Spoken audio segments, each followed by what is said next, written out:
La nuit dernière, j'ai failli le perdre à cause d'un verre d'eau. Le gobelet en plastique froid pesait lourd dans ma main. Son contenu n'était plus sûr. Aujourd'hui, je vais vous raconter quelque chose que je n'aurais jamais pensé partager. Et si, ne serait-ce qu'une seconde, cela vous semble familier? Je vous demande seulement d'aimer cette vidéo et de vous abonner. Cela m'aidera à continuer d'ouvrir mon cœur. Je m'appelle Anne Fournier et j'ai 74 ans.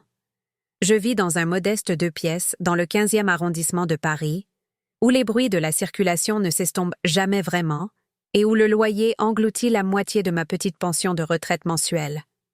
Les murs sont si fins que j'entends Madame Lefebvre, ma voisine, faire ses gammes au violon chaque matin à cette heure précise. Mes mains tremblent un peu maintenant quand je me sers mon café, des taches de vieillesse parsèment mes doigts, comme de vieilles taches d'encre de toutes ces années passées à corriger des copies en tant qu'institutrice en CE2. Chaque soir, le même rituel épuisant se déroule dans notre espace exigu. Je traîne les pieds dans notre petite cuisine, essuyant le même plan de travail en formica que j'ai nettoyé 10 000 fois, éteignant la lumière crue du néon qui donne à tout un aspect jaune maladif. Le réfrigérateur fredonne sa chanson solitaire pendant que j'attends que Jean sorte de son fauteuil, où il passe désormais la plupart de ses journées à regarder de vieux westerns américains sur notre antique téléviseur. Depuis des mois, mon mari depuis 50 ans insiste pour que je boive un grand verre d'eau avant de me coucher. « Tu vas te déshydrater, Annie », dit-il avec ce ton condescendant qui s'est glissé de plus en plus dans sa voix dernièrement. À notre âge, on ne peut pas être négligent avec ces choses-là. Il nous prépare les verres à tous les deux chaque soir, les plaçant côte à côte sur la table de chevet en bois ébréché, sa grande tasse en céramique bleue qui dit « Meilleur papa du monde », un cadeau d'une lointaine fête des pères, et la mienne, plus petite, avec des roses roses délavées qui appartenaient à ma mère. Mais quelque chose n'allait pas. La façon dont il me regardait boire, la façon dont ses yeux suivaient le verre jusqu'à mes lèvres, la façon dont il s'assurait toujours que je finisse chaque goutte avant de toucher à sa propre eau. La nuit dernière, quand il s'est excusé pour aller aux toilettes, ses pantoufles raclant le tapis usé, j'ai fait quelque chose que je n'avais jamais fait auparavant. J'ai échangé nos verres. Mon cœur battait contre mes côtes comme un oiseau pris au piège alors que je les échangeais rapidement, la céramique froide contre mes paumes tremblantes. C'était censé être un petit acte de rébellion, un minuscule test pour mes soupçons grandissants. Mais ce qui s'est passé ensuite a failli détruire tout ce que je croyais savoir sur l'homme que j'avais aimé pendant un demi-siècle. Tandis que la ville fredonnait sa berceuse agitée derrière nos fenêtres fines, je me suis retrouvée à fixer le plafond taché par l'humidité, mon cœur battant encore la chamade des heures plus tard. Le sommeil ne venait pas. Quelque chose griffait les bords de ma conscience, une terrible certitude qui s'infiltrait dans mes os comme le froid de l'hiver. Les sons familiers de la respiration de Jean à côté de moi semblaient différents, laborieux et inégaux. Notre édredon usé, qui nous avait couverts pendant d'innombrables nuits de rêves partagés et de peurs chuchotées, me paraissait aussi lourd qu'un linceul. Je pensais que nous étions en sécurité dans notre petit cocon de souvenirs. L'appartement contenait 50 ans de notre vie commune. Des photos de mariage dans des cadres en argent terni, l'après-rasage de Jean persistant encore sur le col de sa chemise de travail suspendue dans notre placard exigu, ma collection d'anges en céramique prenant la poussière sur le rebord de la fenêtre. Ces choses étaient censées être la preuve de notre amour durable, la preuve que nous avions surmonté toutes les tempêtes ensemble. Mais ce que j'attendais de nos années dorées ne ressemblait en rien à la réalité qui avait lentement, silencieusement, consumé notre mariage. Les années 1970 me semblent maintenant un conte de fées, quand Jean et moi nous sommes rencontrés pour la première fois dans un bal populaire dans le 20e arrondissement. Il avait 24 ans, travaillait dans le bâtiment, ses mains calleuses et fortes. J'en avais 22, fraîchement sorti de l'école normale d'instituteur, avec des rêves plus grands que mon petit studio. Paris était différent à l'époque, plus brut, plus dangereux, mais en quelque sorte plus vivant. Nous avons construit notre vie à partir de rien d'autre que de l'espoir et de la détermination, deux jeunes gens convaincus que l'amour pouvait tout vaincre. Je lui ai tout donné. Ma jeunesse s'est dissoute dans ses besoins. Mon salaire d'institutrice servait à payer notre loyer, nos courses, le flot incessant de dépenses qui semblèrent se multiplier comme de la mauvaise herbe. Quand notre fille Sophie est née, je n'ai pris que 6 semaines de congé avant de retourner dans ma classe. Mes seins encore douloureux de lait, mon cœur déchiré entre les bébés que j'enseignais et le bébé que j'avais laissé à la maison.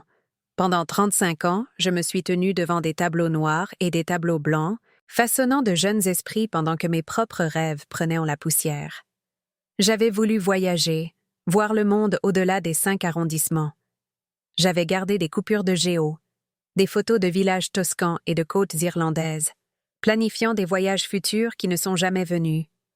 Au lieu de cela, chaque euro supplémentaire allait aux entreprises de Jing, un food truck qui a fait faillite, une entreprise d'espace vert qui a fermé, des investissements en bourse qui n'ont jamais rapporté les rendements promis. On voyagera quand je serai à la retraite, Annie, promettait-il, son bras autour de mes épaules alors que nous regardions des brochures de croisière fluviale en Europe. On verra tout à ce moment-là. Mais la retraite est arrivée et passée, et la santé de Jean a commencé à décliner. Mon pécule, soigneusement économisé pendant des décennies de déjeuners emportés et de vêtements d'occasion, s'est vidé pour des factures médicales et des médicaments sur ordonnance. Je suis devenue l'aidante familiale par défaut, celle qui se souvenait des rendez-vous chez le médecin et gérait les horaires des pilules. Quand la mère de Jean a développé une démence, c'est moi qui lui rendais visite à la maison de retraite chaque dimanche, lui apportant des biscuits faits maison et lui lisant les mêmes histoires encore et encore. Quand son père a eu son AVC, c'est moi qui restais assise dans les salles d'attente des hôpitaux, veillant pendant les longues nuits. Sophie est occupée avec sa propre vie, disait Jean quand je suggérais que notre fille aide davantage. Elle a sa carrière, sa famille. On ne peut pas la surcharger. Mais je voyais bien que la vie de Sophie débordait de la richesse de la fortune de son mari dans la tech, qu'il prenait des vacances à Courchevel et à Deauville pendant que je découpais des coupons de réduction et faisais mes courses dans des supermarchés discount. Le schéma s'était établi si progressivement que je l'avais à peine remarqué. Les demandes de Jean sont devenues des exigences. Ses suggestions sont devenues des ordres. Son amour est devenu conditionnel à ma soumission. Quand j'exprimais des doutes ou posais des questions, il répondait avec ce regard, un mélange de déception et d'irritation qui me faisait me sentir petite et ingrate. Après tout ce que j'ai fait pour cette famille, disait-il, sa voix lourde de reproches, comme celle d'un martyr. Après avoir travaillé comme un forçat pour subvenir à tes besoins et à ceux de Sophie. Mais c'est moi qui avais travaillé régulièrement pendant 35 ans pendant que ses emplois allaient et venaient comme les saisons. C'est ma pension qui nous maintenait à flot quand ses allocations d'invalidité n'étaient pas suffisantes. La manipulation était si subtile, si graduelle, que je l'ai confondue avec de l'amour. Son inquiétude pour ma santé, son insistance à gérer nos finances, sa façon de parler pour moi dans les situations sociales, comme si j'avais perdu la capacité de former mes propres opinions. Je me disais que c'était à ça que ressemblait le mariage après 5 décennies. 2 personnes si étroitement liées qu'elles ne faisaient en plus qu'une. Mais au fond de moi, dans la partie de mon cœur que j'essayais d'ignorer, le doute grandissait comme une tumeur. Les micro-agressions ont commencé modestement, des gouttes de poison à peine perceptibles dans le puits de notre vie quotidienne. Mon anniversaire est passé en mars dernier sans qu'il y prête attention. Quand je l'ai rappelé gentiment à Jean, sa réponse m'a piqué comme une gifle. On n'a pas d'argent pour des célébrations futiles, Annie. À notre âge, les anniversaires ne sont que des rappels que nous sommes plus proches de la tombe. Mais j'avais vu le relevé de compte. Je savais pour les 200 € qu'il avait dépensés au magasin d'alcool la semaine précédente, de l'argent qu'il prétendait être pour des essentiels de la maison. Je savais pour l'abonnement à la chaîne de sport premium qu'il pensait que je n'avais pas remarqué, les 20 € de frais mensuels qui auraient-ils acheté des provisions pour 3 jours. Mon arthrite s'aggravait, les articulations de mes mains enflant comme des branches d'arbres noueuses. Certains matins, j'avais à peine la force de dévisser les bouchons de mes flacons de pilules. Quand je demandais de l'aide à Jean, il soupirait de façon théâtrale, comme si ma douleur physique était un inconvénient qu'il n'avait pas prévu. Tu dois rester plus active, Annie. Tout ce temps assise ne fait qu'empirer les choses. Mais quand je suggérais que nous fassions des promenades ensemble au jardin du Luxembourg, à quelques pâtés de maison de notre appartement, il rejetait l'idée. Trop de monde, trop de bruit, trop de jeunes avec leur musique et leurs bêtises. Alors je restais à l'intérieur de notre appartement sombre, mon monde se rétrécissant à la distance entre notre lit et l'évier de la cuisine. La chute est arrivée un mardi de février. Je m'en souviens parce que c'était le lendemain du lundi de Pentecôte, et les écoles étaient encore fermées. J'essayais d'attraper une boîte de céréales sur l'étagère du haut quand mon genou arthritique a flanché. La douleur a traversé ma jambe comme un éclair, et je me suis effondrée sur le sol de la cuisine, ma hanche heurtant le lino avec un bruit sourd et écœurant. J'ai appelé Jean, mais la télévision était forte, un film d'action avec des explosions et des coups de feu. J'ai appelé plus fort, ma voix se brisant de désespoir. Rien. Les heures s'écoulaient comme des animaux blessés. J'ai essayé de me relever en m'aidant du comptoir, mais la douleur me donnait le vertige et la nausée. J'ai réussi à attraper un torchon dans le tiroir et je l'ai façonné en oreiller pour ma tête contre le sol froid. Jean m'a trouvé là 2 jours plus tard, quand il s'est finalement demandé pourquoi je n'avais pas préparé son petit déjeuner. Sa réaction n'a pas été l'inquiétude ou la panique, c'était de l'irritation. « Annie, qu'est-ce que tu fais par terre? C'est ridicule. » Quand j'ai essayé d'expliquer, de lui dire que j'avais appelé à l'aide, sa réponse m'a glacé le sang. « J'étais occupée. On ne peut pas s'attendre à ce que j'entende tout. » Les médecins des urgences ont dit que j'avais de la chance. Une hanche contusionnée, quelques ligaments foulés, mais rien de cassé. Ils ont posé des questions sur ma situation à la maison avec la neutralité prudente des professionnels qui en ont trop vu. Recevais-je assez d'aide à la maison? Me sentais-je en sécurité? Avais-je envisagé des options de résidence assistée? J'ai détourné leurs préoccupations avec des sourires exercés et des assurances, protégeant la réputation de Jean même si mon propre corps portait la preuve de sa négligence. La convalescence a été lente et solitaire. Jean a fait un effort minimal pour m'aider, prétextant que ses propres problèmes de dos l'empêchaient de participer aux tâches ménagères. Je me déplaçais dans notre appartement avec un déambulateur, luttant pour préparer les repas et gérer les activités quotidiennes les plus élémentaires. Notre fille Sophie est venue une fois, apportant des fleurs et une culpabilité qui a duré exactement 45 minutes.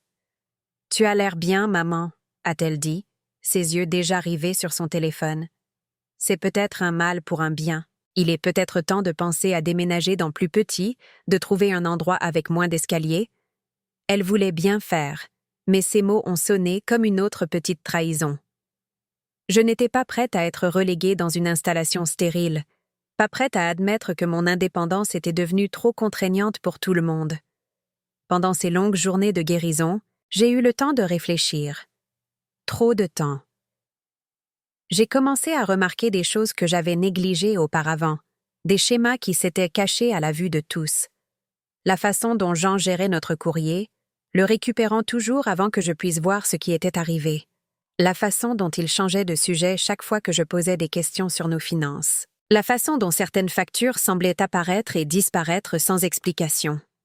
Un après-midi, alors que Jean était à sa visite hebdomadaire chez le coiffeur, j'ai décidé de fouiller dans les tiroirs de son bureau. Mes mains tremblaient alors que je fouillais dans les papiers et les dossiers, me sentant comme une criminelle dans ma propre maison. Ce que j'ai trouvé m'a fait l'effet d'une pierre tombant dans un puits profond. Cachée sous une pile de vieux magazines, se trouvait une lettre d'une agence de recouvrement, datée de 6 mois plus tôt. Une autre d'une société de cartes de crédit, menaçant de poursuites judiciaires. Une troisième de notre banque, avertissant des frais de découvert et des fonds insuffisants. Les montants étaient stupéfiants. Des milliers d'euros de dettes dont je ne savais rien, des obligations qui s'étaient accumulées pendant que je faisais confiance à Jean pour gérer nos affaires financières. Les pièces du puzzle se sont assemblées, révélant une image que je ne voulais pas voir. Le rituel de l'eau. Son insistance pour que je boive en premier. Son observation attentive pour s'assurer que je finisse chaque goutte. Les nouveaux médicaments étranges qu'il prétendait venir de son médecin, des pilules qu'il disait aideraient ma mémoire et mon humeur. La façon dont je me sentais plus confuse dernièrement, plus oublieuse, plus dépendante de sa version de la réalité. Je me suis assise sur notre lit ce soir-là, fixant ces lettres jusqu'à ce que les mots se brouillent à travers mes larmes. 50 ans de mariage, et mon mari avait systématiquement détruit notre sécurité financière tout en me droguant potentiellement pour me rendre docile. La trahison me coupait plus profondément que n'importe quelle douleur physique que j'avais jamais ressentie. Le lendemain matin, J'ai attendu que Jean parte pour son café habituel avec son ami François au café du coin. Les doigts tremblants, j'ai appelé notre banque et demandé des informations sur nos comptes. Ce que j'ai appris m'a rendu physiquement malade. Notre compte d'épargne, celui auquel je contribuais depuis des décennies, était presque vide. Le compte courant était à découvert. Il y avait des virements mystérieux vers des comptes que je ne reconnaissais pas, des retraits qui correspondaient aux prétendues réunions d'affaires et rendez-vous médicaux de Jean. Je nous avais fait vivre tous les deux sur ma modeste pension pendant que Jean vidait systématiquement nos actifs à des fins que je ne pouvais pas imaginer. L'argent que j'avais gagné en 35 ans d'enseignement, le pécule que j'avais prévu de laisser à nos petits-enfants, disparaissait comme de l'eau à travers un barrage brisé. Ce soir-là, je l'ai confronté doucement, lui montrant les relevés de compte et les lettres de recouvrement. Sa réaction a été rapide et brutale. « Tu perds la tête, Annie. Ces chiffres ne veulent rien dire pour quelqu'un comme toi. Tu n'as jamais rien compris aux finances, c'est pour ça que je m'en occupe. » Il m'a arraché les papiers des mains avec une violence qui m'a fait sursauter. « Tu imagines des choses. Tu inventes des histoires. Il est peut-être temps qu'on parle aux médecins de tes problèmes de mémoire. » Le gaslighting était magistral, si fluide et rodé qu'il m'a fait douter de mes propres perceptions. Étais-je en train de perdre la raison? Imaginais-je les preuves que j'avais sous les yeux? La voix de Jean portait l'autorité de 5 décennies, le poids d'un mariage qui s'était construit sur ma déférence à son jugement. Mais quelque chose avait changé en moi pendant ces jours sur le sol de la cuisine, quelque chose qui ne pouvait être défait par la manipulation ou la fausse inquiétude. Pour la première fois depuis des années, j'avais été forcée de ne compter que sur moi-même, et j'avais survécu. La femme qui avait enduré 2 jours de douleur en silence était plus forte que nous ne l'avions imaginé. C'est à ce moment-là que j'ai commencé à porter une attention plus grande au rituel nocturne de l'eau, observant les mouvements de Jean avec un regard neuf. J'ai remarqué comment il préparait les verres dans la cuisine, me tournant toujours le dos. J'ai remarqué comment il attendait que j'aie fini de boire, son attention concentrée avec une intensité laser. J'ai remarqué que je dormais plus profondément ces derniers temps, me réveillant avec des maux de tête et un brouillard dans mes pensées qui mettaient des heures à se dissiper. La nuit où j'ai échangé nos verres a été la nuit où tout a changé. Je suis restée éveillée pendant des heures après que Jean se soit endormi à côté de moi, sa respiration devenant progressivement plus laborieuse et irrégulière. Vers 3 heures du matin, il a commencé à faire des bruits étranges. Pas tout à fait des ronflements, mais un halètement rythmique qui m'a donné des frissons. À 4 heures du matin, il transpirait abondamment, sa peau moite et froide au toucher. Quand j'ai essayé de le réveiller, il était à peine réactif, ses pupilles dilatées et son pouls rapide et faible. C'est à ce moment-là que j'ai appelé le 15, ma voix stable malgré la terreur qui parcourait mes veines. Les secouristes du SAMU sont arrivés en quelques minutes, leurs mouvements efficaces remplissant notre petit appartement d'une urgence contrôlée. A-t-il pris des médicaments ce soir? A demandé le chef d'équipe pendant qu'il chargeait un Jean sur un brancard. Des changements dans sa routine? J'ai regardé les 2 verres d'eau encore posés sur notre table de chevet, preuve de la terrible révélation de la nuit. Je ne sais pas, ai-je menti, les mots ayant un goût de cendre dans ma bouche. Il semblait bien quand nous nous sommes couchés.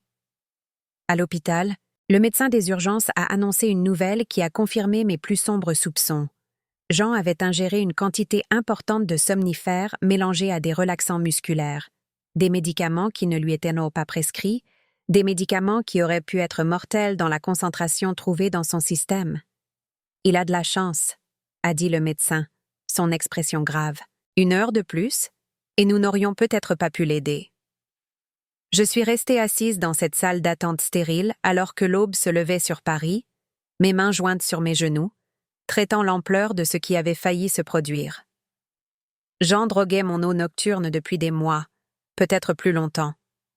Les somnifères expliquaient ma somnolence croissante, mes problèmes de mémoire, ma dépendance grandissante à sa version de la réalité.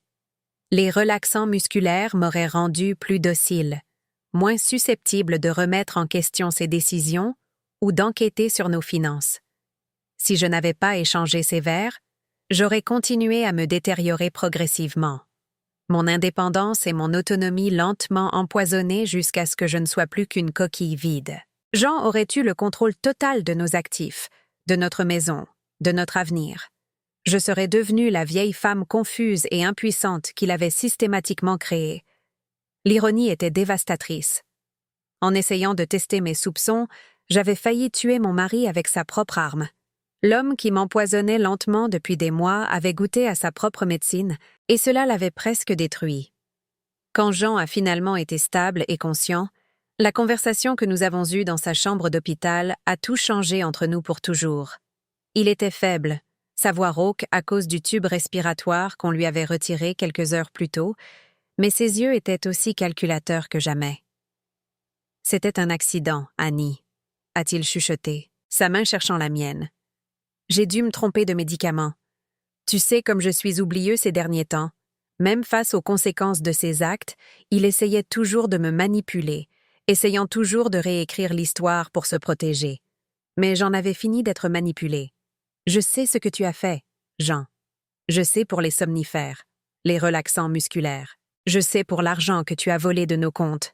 Je sais tout. » Ma voix était calme, posée, chaque mot soigneusement choisi et prononcé avec la précision d'une enseignante, corrigeant un élève têtu. Sa façade s'est effondrée comme un château de cartes.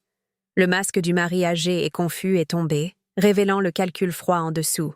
« Tu ne peux rien prouver, » a-t-il dit, sa voix gagnant en force. « Qui va te croire? C'est toi qui as des problèmes de mémoire. C'est toi qui agis de manière confuse et oublieuse. Tout le monde pensera que tu fais une sorte de dépression nerveuse. Mais je n'étais pas la même femme qui avait rampé sur le sol de la cuisine, appelant à l'aide en vain. Je n'étais pas la même femme qui avait accepté sa version de la réalité pendant tant d'années. On verra bien, ai-je dit, et pour la première fois en des décennies, j'ai vu la peur vaciller dans les yeux de mon mari. Les jours suivants ont été un tourbillon de conversations difficiles et de révélations douloureuses. J'ai contacté notre médecin de famille et demandé des analyses de sang pour confirmer la présence de médicaments dans mon système. J'ai rencontré une avocate à la permanence juridique de Belleville, une jeune femme vive nommée Marion, spécialisée dans les cas de maltraitance des personnes âgées. J'ai rassemblé tous les documents financiers que j'ai pu trouver, construisant un dossier qui dressait un tableau clair de vol systématique et de manipulation. La réaction de Sophie quand je l'ai appelée a été prévisible et déchirante. « Maman, tu es paranoïaque. Papa ne te ferait jamais de mal. C'est juste un malentendu qui a pris des proportions démesurées. » Elle ne pouvait ou ne voulait pas accepter que son père m'avait systématiquement maltraitée, que l'homme qu'elle avait idolâtré était capable d'une cruauté aussi calculée. Mais le déni de Sophie ne pouvait pas effacer les preuves. Les analyses de sang ont confirmé la présence de médicaments non prescrits dans mon système. Les relevés bancaires montraient un schéma de virement et de retrait non autorisé.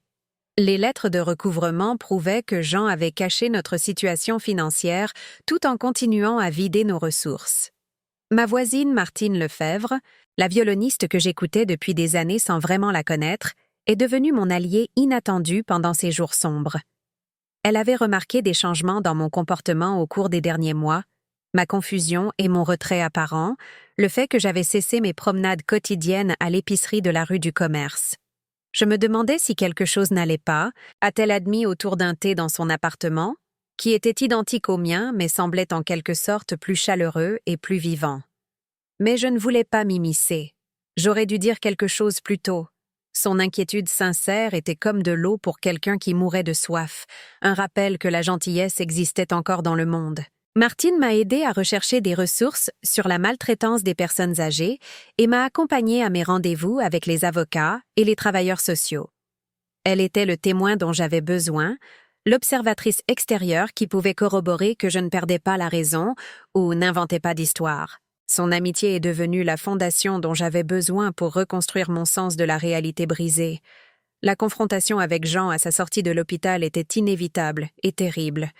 Il est revenu à notre appartement s'attendant à ce que tout redevienne normal, s'attendant à ce que je reprenne le rôle de l'épouse confuse et dépendante qui avait besoin de ses conseils et de sa protection. Au lieu de cela, il m'a trouvé l'attendant dans notre salon avec Martine à mes côtés pour me soutenir, des documents juridiques étalés sur notre table basse comme des preuves lors d'un procès. J'avais passé des jours à me préparer pour ce moment, rassemblant mon courage et choisissant mes mots avec soin.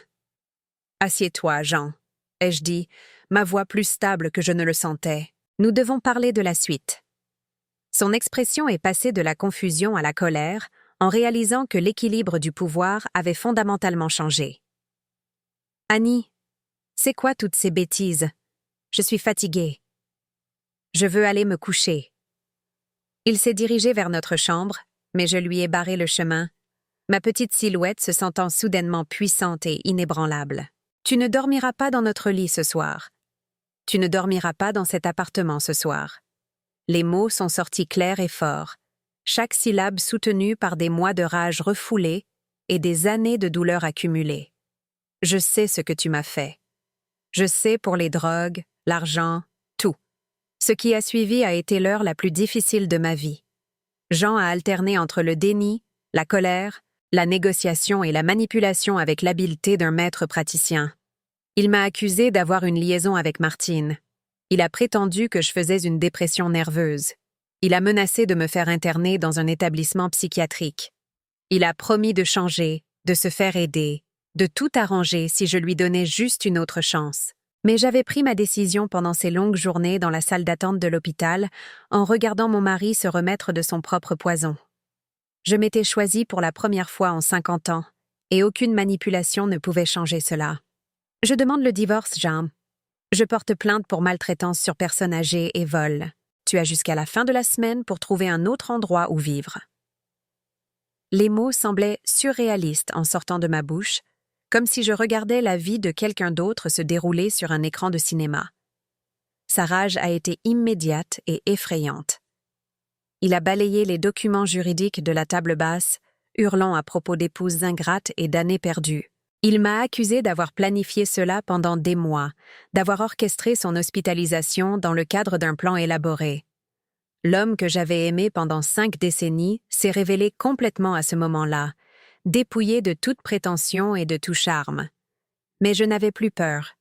La présence de Martine à mes côtés était un rappel que je n'étais pas seule, et les protections juridiques que j'avais mises en place étaient comme une armure autour de mon cœur. Jean pouvait rager et menacer, mais il ne pouvait plus me toucher. Le lendemain matin, après une nuit blanche sur notre canapé, Jean était parti.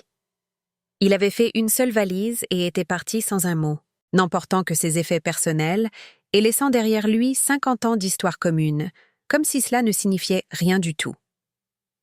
Le silence dans notre appartement était assourdissant au début.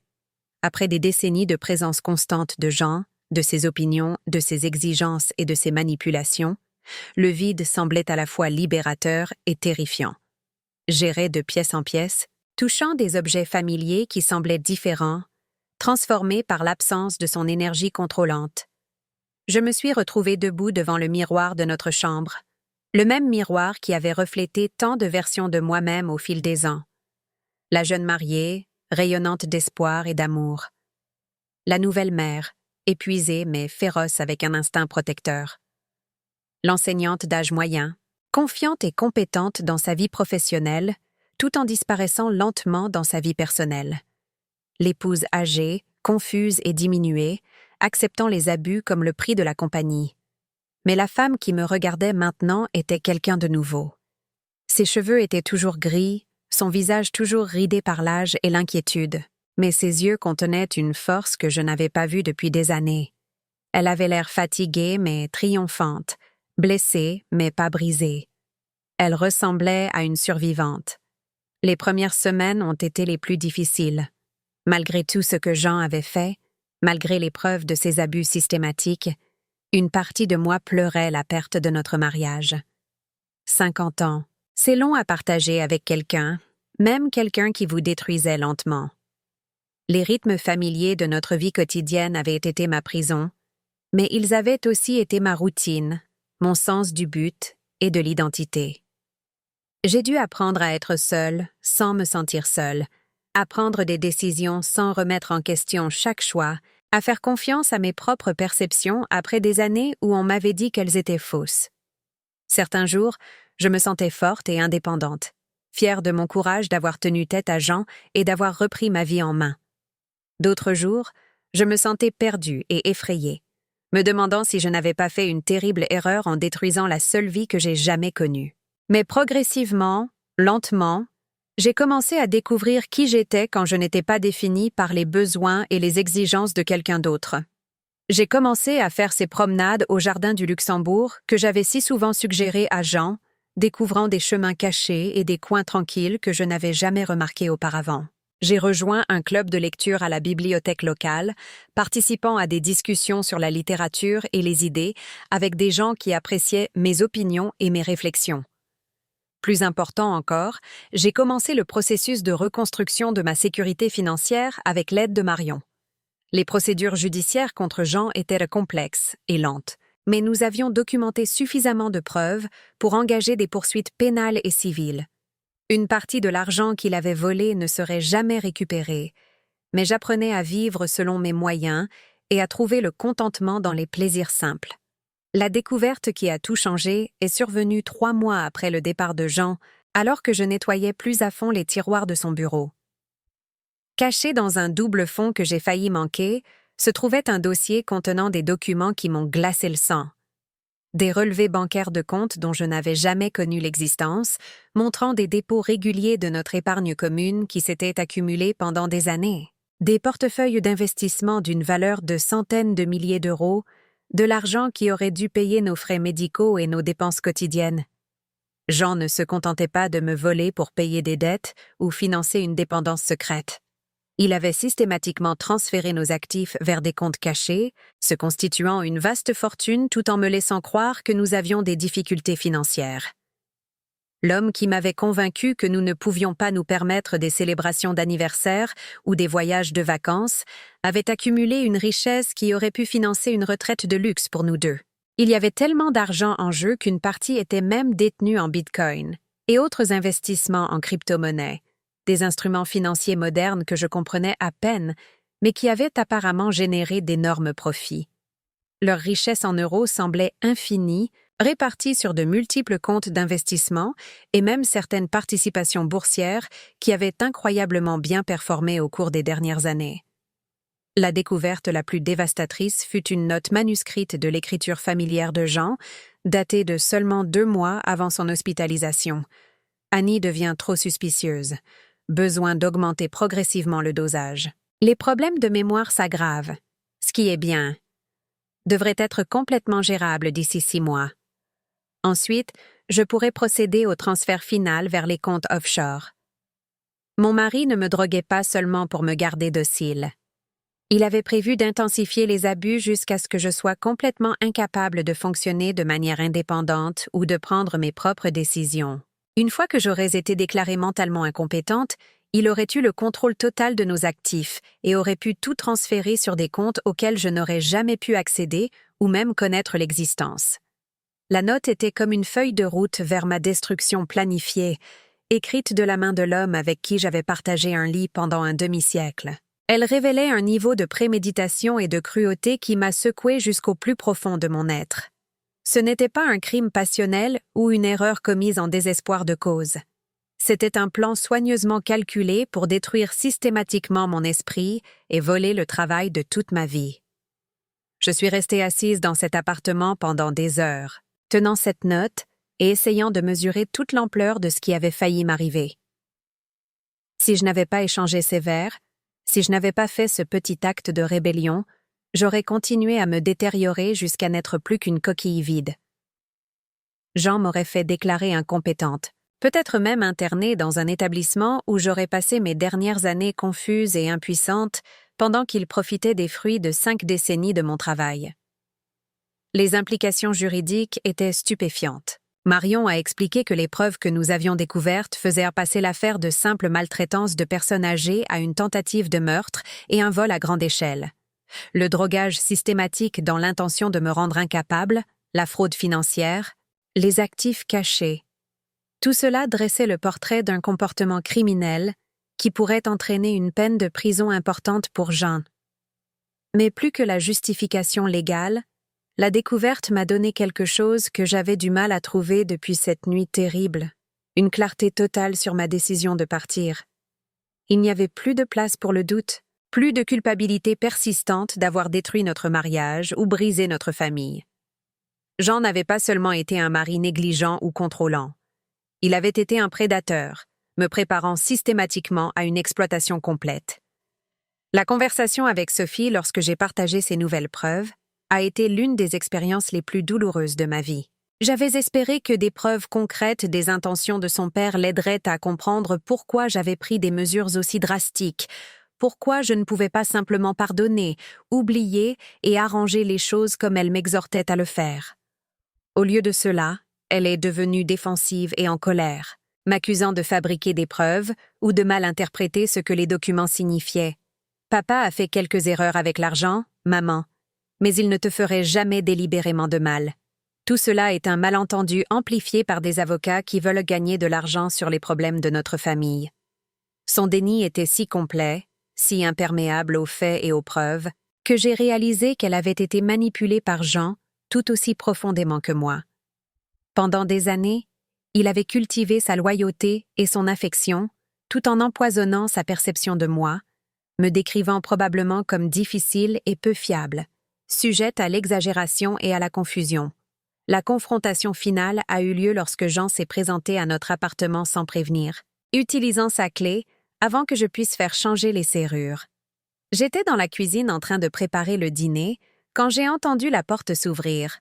Et pendant un instant, j'ai été transportée à toutes ces soirées où j'avais attendu nerveusement son arrivée, espérant que son humeur serait bonne, espérant que je n'avais rien fait pour le décevoir. Mais je n'étais plus cette femme. Quand Jean est entré dans la cuisine s'attendant à trouver sa femme confuse et dépendante, il a trouvé quelqu'un de complètement différent. J'étais debout devant la cuisinière, remuant une marmite de soupe, ma posture droite et confiante, mes yeux clairs et concentrés. La transformation de mon apparence était si spectaculaire qu'il s'est arrêté net dans l'embrasure de la porte, comme s'il n'était pas sûr d'être entré dans le bon appartement. « Bonjour Jean », ai-je dit calmement, sans me retourner pour lui faire face. « Tu es en violation de propriété. J'ai changé les serrures, donc la clé que tu as utilisée ne fonctionnera plus. » Ma voix était posée, conversationnelle, comme si je commentais la météo plutôt que de m'adresser à l'homme qui avait failli détruire ma vie. Il a immédiatement essayé ses anciennes tactiques, passant au rôle du mari inquiet qui avait si bien fonctionné pendant tant d'années. « Annie, ma chérie, nous devons parler de ce malentendu. Je suis restée chez François, mais tu me manques. Nous me manquons. Peut-être qu'on peut trouver une solution, suivre une thérapie, trouver comment réparer ce qui n'allait pas. » Je me suis finalement retournée pour lui faire face, et j'ai pu voir le choc dans ses yeux alors qu'il observait mon apparence. J'avais commencé à mieux prendre soin de moi depuis son départ, mangeant des repas réguliers, dormant toute la nuit sans que des drogues n'obscurcissent mon système, faisant des promenades qui redonnaient de la couleur à mes joues. J'avais l'air plus saine et plus forte que depuis des mois, et le contraste a dû être saisissant pour quelqu'un qui m'avait systématiquement affaiblie pendant si longtemps. Il n'y a rien à arranger, Jean. Je sais pour les comptes cachés. Je sais pour les transferts à l'étranger. Je sais pour ton plan de me faire déclarer incompétente pour que tu puisses voler tout ce pour quoi j'ai travaillé toute ma vie. J'ai pris dans un tiroir de la cuisine des copies des documents que Marion et moi avions découverts, les étalant sur le comptoir entre nous comme une barrière faite de vérité. Son masque est tombé complètement à ce moment-là. Le mari inquiet a disparu, remplacé par quelque chose de froid et de calculateur, que j'avais aperçu par moments fugaces au fil des ans, mais que je n'avais jamais pleinement reconnu. C'était le vrai Jean sous le charme et la manipulation. Un prédateur qui avait passé des décennies à perfectionner sa technique sur la femme qui lui faisait le plus confiance. « Tu ne peux pas prouver que tout cela signifie ce que tu penses que ça signifie, » a-t-il dit, sa voix prenant un ton menaçant que je n'avais jamais entendu auparavant. Tu es une vieille femme confuse qui est manipulée par des avocats et des voisines fouineuses qui ne comprennent rien à notre mariage. Aucun tribunal ne croira tes fantasmes paranoïaques face à 50 ans de mariage et d'engagement. Mais je n'avais plus peur de lui. La femme qui s'était recroquevillée sur le sol de la cuisine pendant 2 jours, appelant à l'aide en vain, avait disparu. À sa place se tenait quelqu'un qui avait survécu à une tentative de meurtre et à des abus systématiques, quelqu'un qui avait trouvé le courage de se battre contre vent et marée. En fait, Jean, il me croit déjà. Le bureau du procureur est très intéressé par ton approche créative de la planification de la retraite. La tentative de meurtre a tendance à attirer leur attention. J'ai attrapé mon téléphone avec un calme délibéré. Tu as 30 secondes pour quitter cet appartement avant que j'appelle la police. Et si jamais tu utilises ta clé pour entrer chez moi à nouveau, je te ferai arrêter pour violation de domicile. Ce qui s'est passé ensuite a révélé la véritable profondeur du désespoir et de la rage de Jean. Il s'est jeté vers le comptoir où les documents étaient étalés, essayant de les ramasser et de détruire les preuves. Mais j'étais prête, reculant tout en gardant mon téléphone levé, mon doigt prêt à appuyer sur le bouton d'appel d'urgence. Ça ne t'aidera pas, Jean. Ce sont des copies. Marion a les originaux enfermés dans un coffre-fort à son bureau. La police judiciaire a des copies des dossiers financiers. Tes comptes secrets ont été gelés par ordonnance du tribunal. C'est fini. Les mots sont sortis avec une finalité qui m'a surprise moi-même, chaque syllabe chargée de l'autorité de quelqu'un qui avait repris son pouvoir après des années à l'avoir cédé. Il est resté là un instant, respirant lourdement, le visage rouge d'une colère qui le faisait ressembler à un étranger. C'était l'homme avec qui j'avais partagé mon lit, eu des enfants, à qui j'avais confié ma vie et mon avenir. Mais je pouvais voir maintenant qu'il avait joué le rôle du mari aimant, tout en planifiant ma destruction avec une froide précision. Tu le regretteras, Annie. Tu te crois si intelligente maintenant, mais tu n'as aucune idée de comment survivre sans moi. Tu reviendras en rampant d'ici 1 mois, me suppliant de prendre à nouveau soin de toi. Il prenait de l'ampleur, sa voix s'élevant avec le genre de rage que je l'avais vu diriger contre d'autres personnes, mais jamais directement contre moi. Je me suis dirigée vers la porte d'entrée et je l'ai ouverte en grand, me tenant à côté comme une sentinelle attendant d'escorter un visiteur indésirable hors des lieux. Au revoir, Jean. Ne reviens pas. La simplicité de ma réponse a semblé dégonfler sa colère, comme s'il s'attendait à ce que je m'engage dans le genre de dispute dramatique qui lui donnerait plus de munitions pour la manipulation. Il est parti sans un autre mot, les épaules voûtées par la défaite, se comportant comme le vieil homme qu'il était devenu pendant que je ne faisais pas attention. Je l'ai regardé descendre le couloir vers l'ascenseur, cette personne qui avait partagé ma vie pendant 50 ans, mais qui ne m'avait jamais vraiment connue. Après que la porte se soit refermée derrière lui, j'ai tourné le verrou avec un clic qui sonnait comme la liberté elle-même. L'appartement était à moi maintenant, vraiment à moi pour la première fois depuis des décennies. Personne ne surveillait mes mouvements ou ne remettait en question mes décisions. Personne ne droguait mon eau, ne volait mon argent ou ne planifiait ma destruction. J'étais seule, mais je n'étais plus solitaire. La femme dans le miroir ce soir-là avait l'air différente à nouveau, plus forte, plus complète. La peur qui avait vécu dans ses yeux pendant si longtemps avait disparu, remplacée par quelque chose que j'avais presque oublié, le respect de soi. Elle ressemblait à quelqu'un qui avait mené une guerre et l'avait gagnée.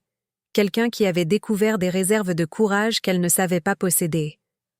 Les procédures judiciaires ont pris près d'1 an pour être entièrement résolues, mais le résultat a dépassé même les prédictions optimistes de Marion. Jean a plaidé coupable de maltraitance sur personnes âgées, de fraude et de tentative d'empoisonnement en échange d'une peine qui le maintiendrait en prison pour les 8 prochaines années. Les actifs cachés ont été récupérés et m'ont été restitués, moins les frais juridiques et les frais de justice, mais représentant tout de même plus d'argent que je n'aurais jamais imaginé que nous possédions. La réaction de Sophie à la condamnation de son père a été compliquée et douloureuse.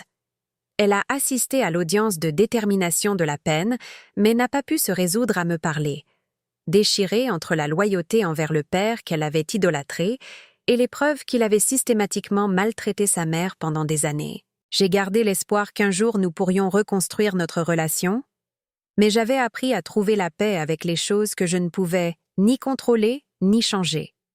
Le développement le plus surprenant a été mon amitié avec Martine Lefebvre, qui s'était approfondie en quelque chose que je n'avais jamais connu auparavant, une relation basée sur le respect mutuel et l'affection sincère plutôt que sur l'obligation ou le besoin.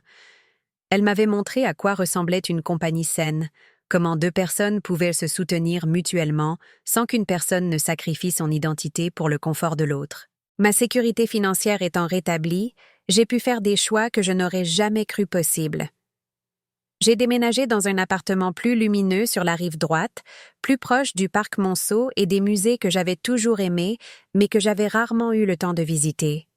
J'ai commencé à suivre des cours d'art dans un centre social, découvrant un talent pour l'aquarelle qui était en sommeil depuis des décennies.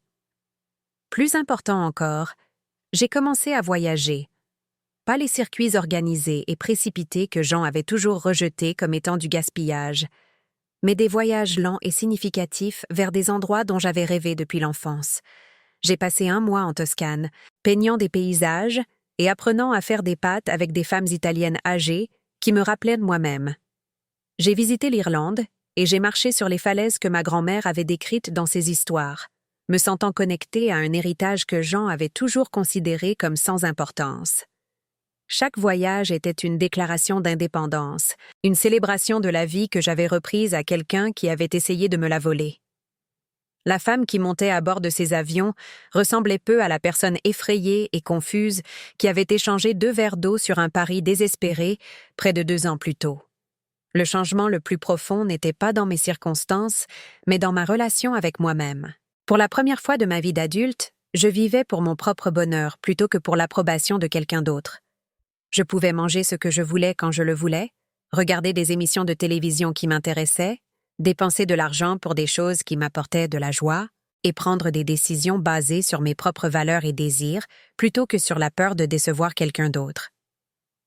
J'ai commencé à écrire dans un journal, consignant mes pensées et mes expériences avec le même soin que j'apportais autrefois au plan de cours pour mes élèves de CE2. Le processus de mettre mon histoire en mots m'a aidé à comprendre comment j'avais survécu à de tels abus systématiques, comment j'avais trouvé la force de me battre, alors que tout en moi avait été conditionné à me soumettre et à endurer. La réponse, j'ai découvert, était que Jean n'avait jamais réussi à effacer complètement la personne que j'étais avant de le rencontrer. Quelque part au fond de moi, la jeune femme qui avait obtenu son diplôme de l'école normale avec des rêves et des ambitions avait attendu, en sommeil mais pas morte, la chance de réapparaître. Le courage dont j'avais fait preuve lors de cette confrontation finale n'était pas sorti de nulle part.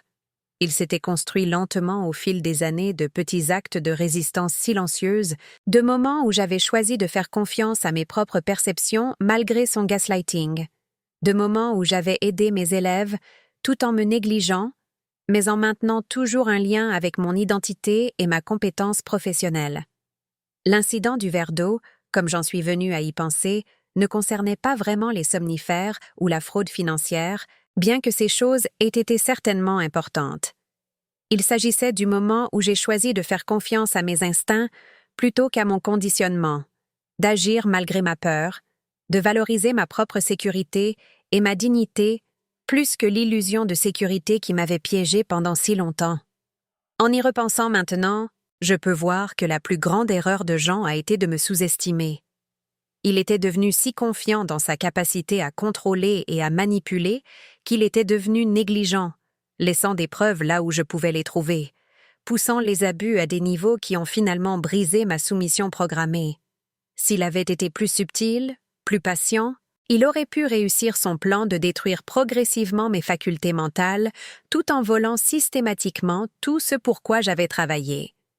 Mais les prédateurs, j'ai appris, contiennent souvent les germes de leur propre destruction.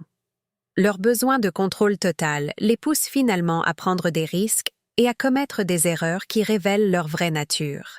L'avidité et l'impatience de Jean l'ont conduit à escalader trop rapidement, à laisser trop de traces de son comportement criminel, à me pousser à un point de rupture qui a finalement sauvé ma vie. L'aspect le plus difficile de ma convalescence n'a pas été de traiter avec le système judiciaire, de gérer mes finances ou même d'apprendre à vivre seul. C'était de démêler 50 ans de programmation qui m'avaient appris à douter de mes propres perceptions, à prioriser le confort de tout le monde avant mon propre bien-être, à accepter les mauvais traitements comme le prix de la compagnie. J'ai dû réapprendre des compétences de base que j'avais oubliées. Comment prendre des décisions sans demander la permission? Comment dépenser de l'argent pour moi-même sans culpabilité? Comment faire confiance à mon propre jugement sur les gens et les situations? J'ai dû reconnaître la différence entre un compromis sain et une soumission malsaine, entre un soutien aimant et une manipulation contrôlante. Le processus a été lent et parfois douloureux, comme une rééducation après une grave blessure. Il y a eu des jours où les routines familières de mon ancienne vie me manquaient, même si je savais qu'elles me tuaient lentement. Il y a eu des nuits où je me suis réveillée en panique, oubliant un instant que j'étais en sécurité et libre, m'attendant à trouver Jean à côté de moi avec son verre d'eau empoisonné soigneusement préparé. Mais progressivement, les nouveaux schémas sont devenus naturels. J'ai appris à apprécier mon café du matin sans me soucier de l'humeur de quelqu'un d'autre. J'ai découvert le plaisir de choisir quoi regarder à la télévision, quel livre lire, quels vêtements porter en fonction uniquement de mes propres préférences. J'ai trouvé de la joie dans des activités simples, nourrir les pigeons dans le parc, discuter avec les commerçants qui ont commencé à me reconnaître comme une cliente régulière, assister à des concerts et des conférences sans avoir à négocier ou à justifier mes intérêts. Ce qui était surprenant, c'est la quantité d'énergie que j'avais une fois que je n'étais plus systématiquement empoisonnée et psychologiquement manipulée. Le brouillard qui avait obscurci ma pensée pendant des mois s'est complètement levé, révélant un esprit toujours vif, curieux et capable d'apprendre de nouvelles choses. Mon corps s'est remis des effets des drogues et je me suis sentie physiquement plus forte et plus coordonnée que je ne l'avais été depuis des années. J'ai commencé à faire du bénévolat dans un programme d'alphabétisation pour les immigrés âgés, aidant des personnes de mon âge à apprendre à lire le français pour qu'elles puissent naviguer plus indépendamment dans la société. Le travail m'a reconnectée à mes racines d'enseignante, tout en me faisant découvrir des communautés et des cultures que je n'avais jamais rencontrées pendant ma vie conjugale protégée. Le courage de mes élèves de recommencer dans un nouveau pays à un âge avancé m'a inspiré à embrasser mon propre nouveau départ avec plus d'enthousiasme et moins de peur. Une de mes élèves, une femme de 78 ans nommée Rosa qui avait émigré du Guatemala pour vivre avec ses petits-enfants, m'a rappelé avec force mon propre parcours. Elle avait passé toute sa vie à prendre soin des autres, d'abord en tant que fille, puis en tant qu'épouse et mère, puis en tant que grand-mère, sans jamais apprendre à lire parce qu'il n'y avait jamais eu de temps pour sa propre éducation. J'ai toujours pensé qu'il était trop tard pour que j'apprenne de nouvelles choses, m'a-t-elle dit lors d'une de nos séances, ses mains burinées formant soigneusement des lettres sur les fiches d'exercice que j'avais préparées. Mais ma petite fille, elle me dit que je suis toujours là, que je respire encore, alors peut-être qu'il n'est trop tard pour rien. Ces paroles sont restées avec moi pendant des jours, résonnant avec quelque chose de profond dans ma propre expérience. J'étais toujours là, je respirais encore, toujours capable d'apprendre, de grandir et de changer de manière que je n'aurais jamais imaginé possible. La vie que je pensais se terminer à l'approche de mes 70 ans ne faisait en réalité que commencer, libérée des contraintes et des limitations qui avaient défini mon existence pendant si longtemps. La révélation qui m'a peut-être le plus surprise a été de découvrir combien d'autres femmes de mon âge vivaient des histoires similaires de désespoir silencieux et d'abus systématiques. Grâce au groupe de soutien que Marion m'avait recommandé, j'ai rencontré des épouses âgées dont les maris contrôlaient chaque aspect de leur vie, des veuves dont les enfants vidaient systématiquement leur héritage, des mères dont les enfants adultes utilisaient le chantage affectif pour extorquer de l'argent et du travail gratuit sans rien donner en retour. Les histoires étaient d'une similitude déchirante, des décennies de sacrifices de soi et de services récompensés par la négligence, la manipulation et l'exploitation. Des femmes qui avaient travaillé toute leur vie pour subvenir aux besoins de leur famille, pour se retrouver financièrement et émotionnellement abandonnées lorsqu'elles avaient elles-mêmes besoin de soins et de soutien. L'épidémie de maltraitance des personnes âgées était vaste et largement invisible, cachée derrière des portes closes, la loyauté familiale et les préjugés sociaux sur le vieillissement et la dépendance. Mais j'ai aussi rencontré des survivantes, des femmes qui avaient trouvé le courage de se libérer de relations abusives, qui avaient reconquis leur autonomie et leur dignité après des années d'oppression, qui s'épanouissaient dans leur indépendance malgré un nouveau départ à 70 ou 80 ans. Leurs histoires m'ont donné de l'espoir et de l'inspiration pendant les moments les plus sombres de ma propre guérison. Une femme, Bernadette, avait quitté son mari émotionnellement abusif de 45 ans après qu'il l'eut poussée dans les escaliers lors d'une dispute. Une autre, Carmen, avait coupé les ponts avec ses enfants adultes qui volaient ses chèques de pension tout en refusant de l'aider pour ses besoins médicaux. Une troisième, Éléonore, avait déménagé à l'autre bout du pays pour échapper à une famille qui la traitait comme un mélange de servante non rémunérée et de distributeur automatique de billets. Toutes avaient fait face aux mêmes peurs que moi, la terreur d'être seule, la culpabilité de briser la famille, les défis pratiques de la gestion autonome après des décennies d'impuissance apprise. Toutes avaient découvert, comme je le découvrais, que la pire solitude est d'être avec des gens qui ne vous voient pas ou ne vous apprécient pas vraiment, que la pauvreté la plus dévastatrice est de voir le travail de toute une vie volé par ceux qui prétendent vous aimer. Leur amitié et leur soutien ont été inestimables pendant les procédures judiciaires contre Jean, lorsque le stress des témoignages, des contre-interrogatoires et de l'attention médiatique menaçait parfois de submerger ma résolution. Avoir d'autres femmes qui comprenaient exactement ce que j'avais vécu, qui pouvaient valider mes perceptions lorsque les avocats de Jean essayaient de me dépeindre comme confuse et vindicative, a fait la différence entre survivre au processus et être détruite par lui. Le jour de la condamnation de Jean était un jour que j'avais à la fois anticipé et redouté pendant des mois. Debout dans cette salle d'audience, face à l'homme qui avait partagé mon lit et ma vie pendant 50 ans, tout en planifiant ma destruction systématique, j'ai ressenti un mélange complexe d'émotions que j'ai encore du mal à démêler. Il y avait de la colère, certainement, et la satisfaction que justice soit enfin rendue. Mais il y avait aussi de la tristesse pour les années que nous avions perdues, pour l'amour qui avait été réel autrefois avant d'être corrompu par son besoin de contrôle et de domination.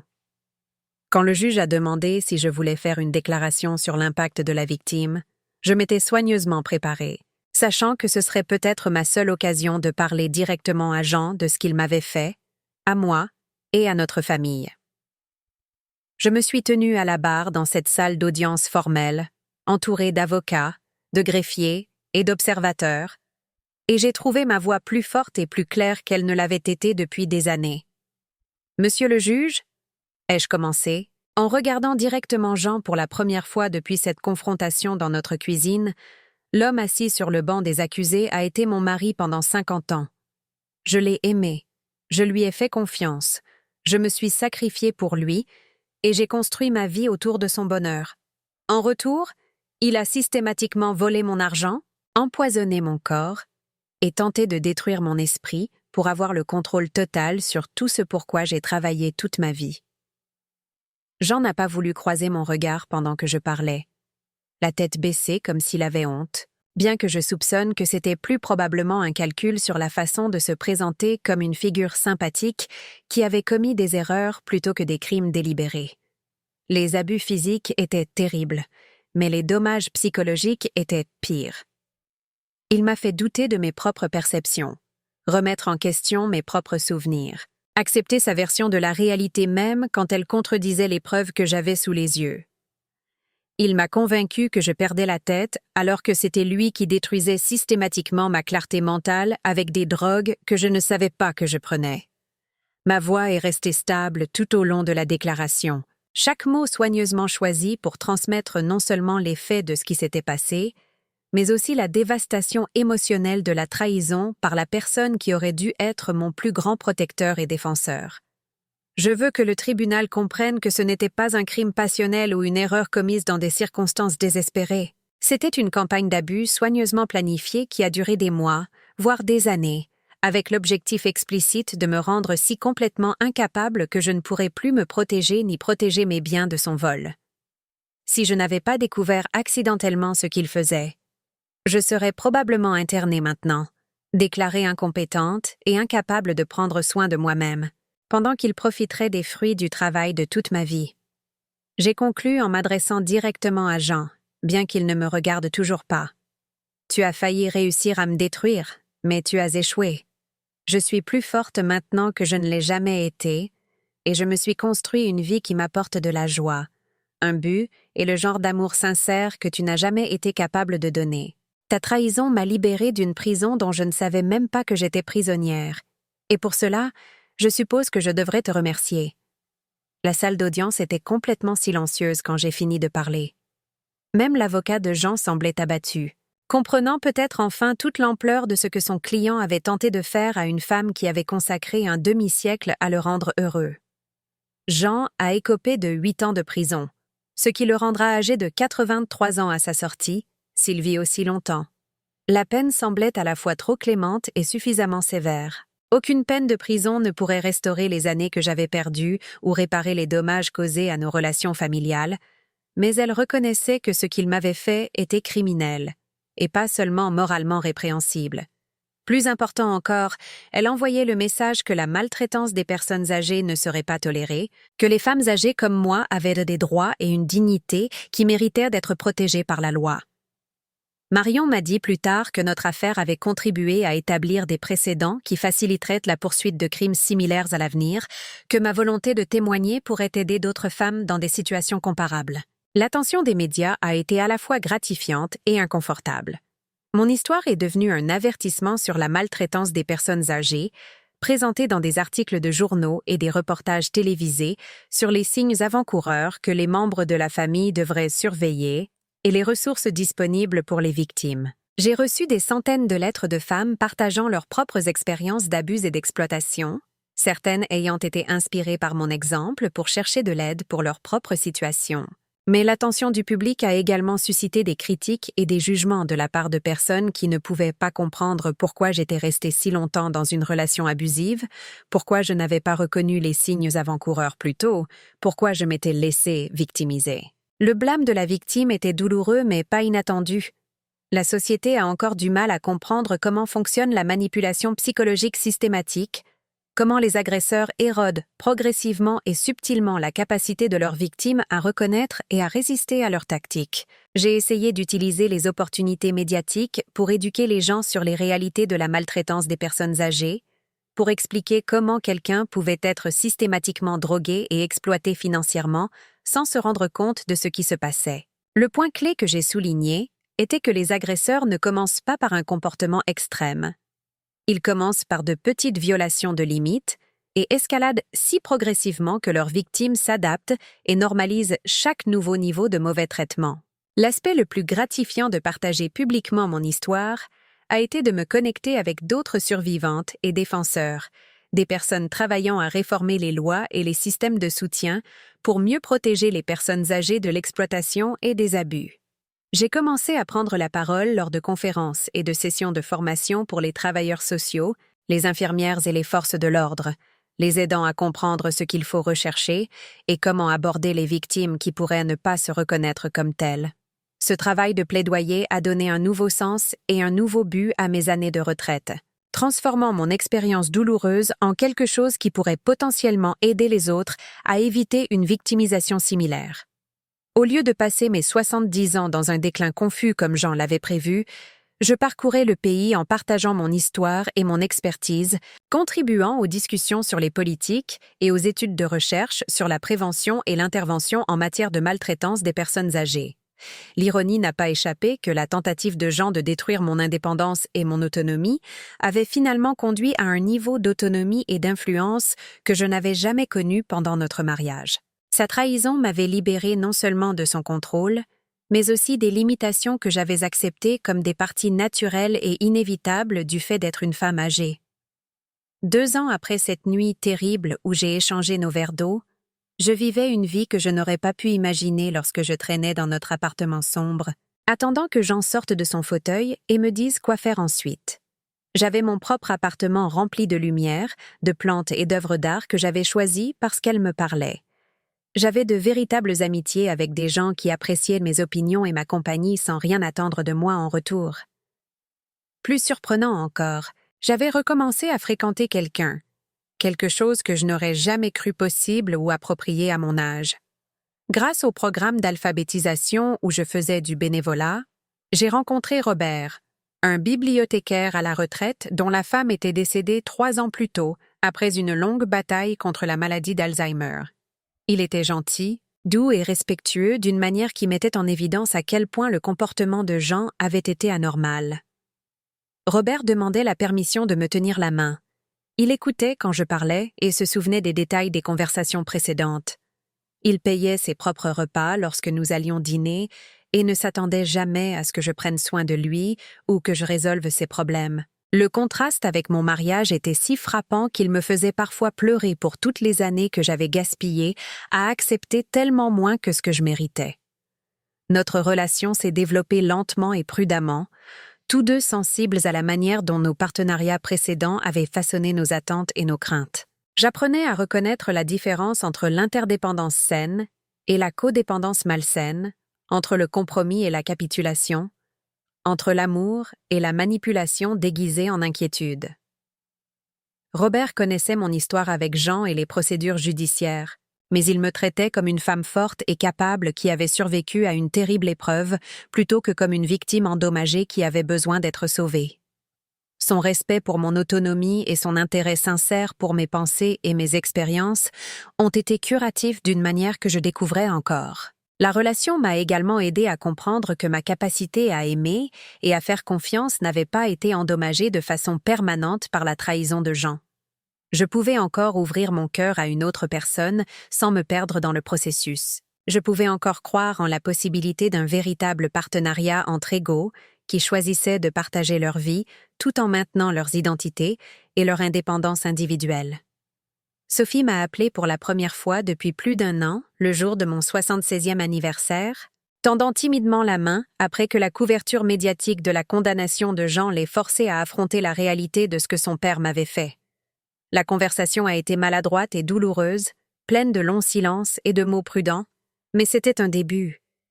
Elle voyait un thérapeute, m'a-t-elle dit, essayant de comprendre comment elle avait été manipulée pour permettre les abus de son père, comment sa loyauté envers lui l'avait aveuglée à ma souffrance. Le processus était difficile et parfois accablant, a-t-elle admis, mais elle était déterminée à reconstruire notre relation si j'étais prête à essayer. J'étais prête, bien que j'ai insisté sur des conditions. Nous aurions besoin d'une thérapie familiale pour travailler sur les dynamiques qui avaient permis à Jean de nous monter l'une contre l'autre. Elle devrait accepter que je n'étais plus la mère docile et sacrificielle dont elle se souvenait, que j'avais des limites et des attentes qui seraient respectées. Plus important encore, elle devrait reconnaître toute la réalité de ce que son père m'avait fait, ne pas le minimiser, le rationaliser ou le traiter comme un malentendu qui pourrait être aplani avec le pardon et la loyauté familiale.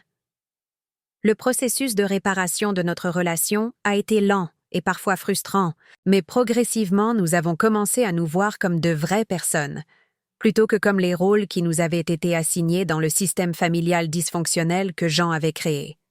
Sophie a commencé à comprendre comment son père avait manipulé ses perceptions de moi, la convainquant que mes plaintes concernant son comportement étaient des signes de confusion liés à l'âge plutôt que des préoccupations légitimes concernant les abus. J'ai commencé à voir comment Sophie avait été tout autant une victime de la manipulation de Jean que moi, bien que de manière différente. Il avait cultivé sa loyauté et son affection, tout en sapant systématiquement sa relation avec moi, créant une dynamique où elle sentait qu'elle devait choisir entre nous plutôt que de reconnaître que sa mère était maltraitée et avait besoin de son soutien.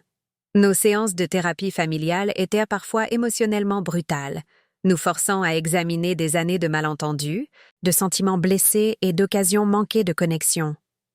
Mais elles étaient aussi curatives, nettoyant les débris de la manipulation de Jean et nous permettant de redécouvrir l'amour qui avait toujours existé sous le dysfonctionnement. Mes petits-enfants, maintenant adultes avec leur propre famille, étaient initialement confus et sceptiques quant au changement dans la dynamique familiale. Ils avaient grandi en voyant leur grand-père comme un homme charmant et généreux, qui se heurtait parfois à leur grand-mère exigeante et difficile. Apprendre que leur perception avait été soigneusement élaborée par des années de manipulation et de gaslighting était désorientant et bouleversant.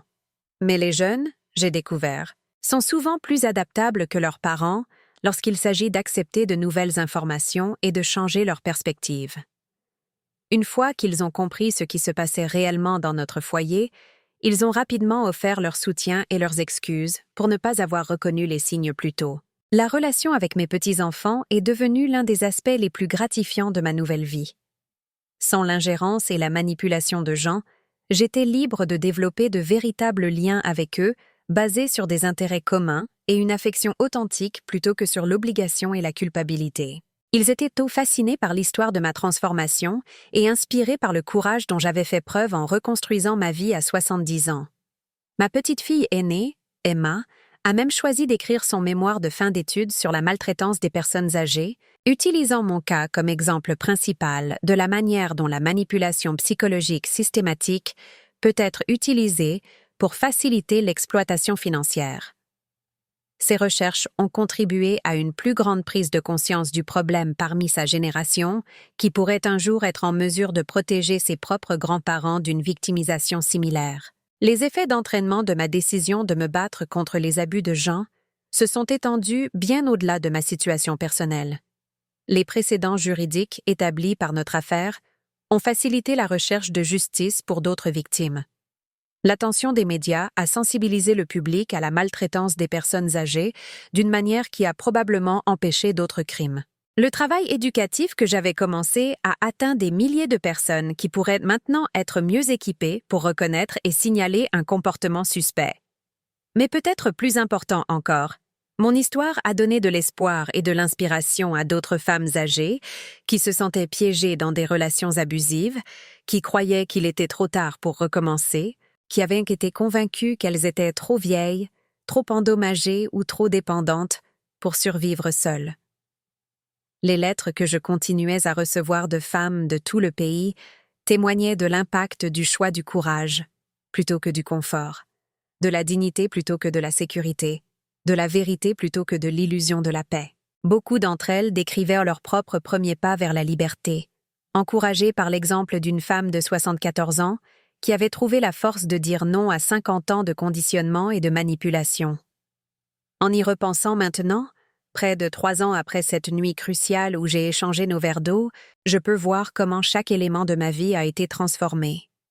L'appartement où je vis est lumineux et accueillant, rempli d'œuvres d'art, de livres et de photographies qui reflètent mes propres goûts et intérêts, plutôt que les préférences de quelqu'un d'autre. Les vêtements dans mon placard sont colorés et confortables, choisis parce qu'ils me font me sentir bien dans ma peau, plutôt qu'invisibles et inaperçus. Mes journées sont remplies d'activités qui m'apportent de la joie et un but. Peindre des aquarelles de scènes du parc Monceau, donner des cours particuliers à des femmes immigrées au centre d'alphabétisation, prendre la parole lors de conférences sur la prévention de la maltraitance des personnes âgées, voyager dans des endroits que j'ai toujours voulu voir, mais que je n'ai jamais eu la liberté de visiter. J'ai de véritables amitiés avec des gens qui apprécient ma compagnie et cherchent mes conseils, une compagnie romantique avec quelqu'un qui me traite comme une partenaire égale, et une relation renouvelée avec ma fille et mes petits-enfants, basée sur le respect mutuel plutôt que sur le devoir et la culpabilité. Plus profondément, j'ai une relation avec moi-même que je n'ai jamais eue pendant mon mariage. Je sais ce que j'aime et ce que je n'aime pas, ce que je valorise et ce que je ne tolérerai pas, ce qui m'apporte le bonheur et ce qui draine mon énergie. Je fais confiance à mes propres perceptions et à mon jugement d'une manière que Jean a passé des décennies à saper. Je prends des décisions basées sur mes propres besoins et désirs plutôt que sur la peur de décevoir ou de mettre en colère quelqu'un d'autre. La sécurité financière que Jean a essayé de me voler a été restaurée, et bien plus encore. Les investissements qu'il avait cachés dans des comptes secrets avaient considérablement augmenté pendant les années où il planifiait ma destruction, ce qui signifie que je suis sortie des procédures judiciaires beaucoup plus riches que je ne l'avais été avant le début des abus.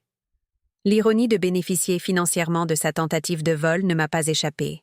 Bien que l'argent soit peu de choses en comparaison de la liberté personnelle et de la dignité que j'avais reconquise, j'ai utilisé une partie des fonds récupérés pour créer une fondation offrant une assistance juridique aux victimes de maltraitance de personnes âgées qui n'avaient pas les moyens de se payer une représentation de qualité. La Fondation Anne Fournier a déjà aidé des dizaines de femmes à échapper à des situations similaires à la mienne, et le travail continue de s'étendre à mesure que la prise de conscience de la maltraitance des personnes âgées augmente et que de plus en plus de victimes trouvent le courage de se manifester. La Fondation finance également des recherches sur les effets à long terme de la manipulation psychologique systématique chez les populations âgées, contribuant à une meilleure compréhension du mode opératoire des agresseurs et de la manière dont leurs victimes peuvent être soutenues le plus efficacement possible.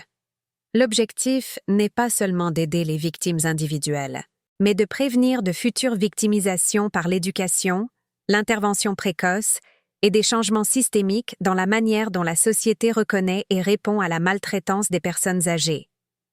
Parfois, on me demande si je regrette les années passées avec Jean, si j'aurais aimé reconnaître sa vraie nature plus tôt et le quitter il y a des décennies, quand j'étais plus jeune et que j'avais plus d'options. La question est compliquée car ces 50 années n'ont pas été entièrement négatives. Il y a eu de bons moments, un amour sincère, des expériences partagées qui ont contribué à faire de moi ce que je suis aujourd'hui. Mais je ne perds plus de temps en regret. Le passé ne peut pas être changé, seulement compris et intégré dans une image plus complète du parcours de ma vie. Ces années difficiles m'ont appris la résilience, l'empathie et une force que je ne savais pas posséder. Elles m'ont préparé, d'une manière que je n'aurais pas pu anticiper, au travail que je fais maintenant pour aider d'autres femmes à éviter ou à échapper à des situations similaires. Plus important encore, se concentrer sur les regrets volerait l'énergie et l'attention de la vie que je vis maintenant. Des opportunités, des relations et des expériences qui continuent de se déployer de manière à me surprendre et à me ravir. À 77 ans, je suis plus occupée et plus engagée dans le monde que je ne l'étais à 57 ans, lorsque mon existence tournait autour de la gestion des humeurs et des besoins de Jean et du maintien de notre foyer selon ses spécifications. La femme que je suis devenue est quelqu'un que j'aime et que je respecte sincèrement, quelqu'un dont j'apprécie la compagnie même quand je suis seule. Elle est curieuse, aventureuse et prête à essayer de nouvelles choses malgré le risque d'échec ou d'embarras. Elle se défend et défend les autres, dit sa vérité même quand c'est inconfortable, et refuse de se contenter de moins que ce qu'elle mérite dans toute relation ou situation. C'est aussi quelqu'un qui comprend la différence entre être seul et se sentir seul, entre la solitude et l'isolement. Les soirées tranquilles dans mon appartement sont paisibles plutôt que vides, remplies de livres, de musique et de projets créatifs qui nourrissent mon âme plutôt que d'émissions de télévision qui engourdissent mon esprit. L'indépendance que j'avais si peur de perdre est devenue mon bien le plus précieux. La transformation n'a pas été sans défis et revers. Il y a eu des jours pendant les procédures judiciaires où le stress et le tumulte émotionnel m'ont fait douter d'avoir pris la bonne décision en affrontant Jean et en détruisant notre mariage. Il y a eu des nuits où je me suis réveillée en panique, mon corps se souvenant de décennies d'hypervigilance et de peur, même si mon esprit rationnel savait que j'étais en sécurité. Apprendre à faire confiance à mon propre jugement après des années où mes perceptions ont été systématiquement sapées a peut-être été l'aspect le plus difficile de la guérison. J'ai dû réapprendre à prendre des décisions sans me remettre en question, à répondre à mes propres émotions sans les filtrer à travers les réactions potentielles de quelqu'un d'autre, à prendre ma place dans le monde, sans m'excuser de mon existence. Mais chaque défi surmonté m'a rendue plus forte et plus confiante dans ma capacité à gérer ce qui allait suivre. La femme qui avait peur de dire non aux demandes déraisonnables de son mari est devenue quelqu'un capable de tenir tête aux avocats, aux juges et aux journalistes, quelqu'un dont la voix portait autorité et conviction lorsqu'elle parlait des problèmes qui lui tenaient à cœur. La transformation physique a été aussi spectaculaire que les changements émotionnels et psychologiques. La fatigue chronique et la confusion qui m'avaient tourmentée pendant les mois où Jean droguait mon eau ont complètement disparu une fois que les substances ont quitté mon système. Mes symptômes d'arthrite se sont considérablement améliorés une fois que je n'étais plus sous un stress et une pression psychologique constants. Même ma posture a changé lorsque j'ai cessé de me préparer inconsciemment à la critique et à l'attaque. J'ai commencé à faire de l'exercice régulièrement pour la première fois depuis des décennies, rejoignant un programme de fitness pour seniors au centre social local, où j'ai rencontré d'autres femmes de mon âge qui se concentraient sur le maintien de leur santé et de leur indépendance. La force physique que j'ai développée s'est traduite par une résilience émotionnelle et une clarté mentale qui ont soutenu tous les autres aspects de ma guérison. Le processus de reconstruction de ma relation avec mon propre corps après des années où il a été systématiquement empoisonné a été à la fois littéral et métaphorique. J'ai dû réapprendre à faire confiance à ses signaux, à honorer ses besoins de repos, de nutrition et de mouvement, à le voir comme un allié plutôt que comme un fardeau ou un handicap.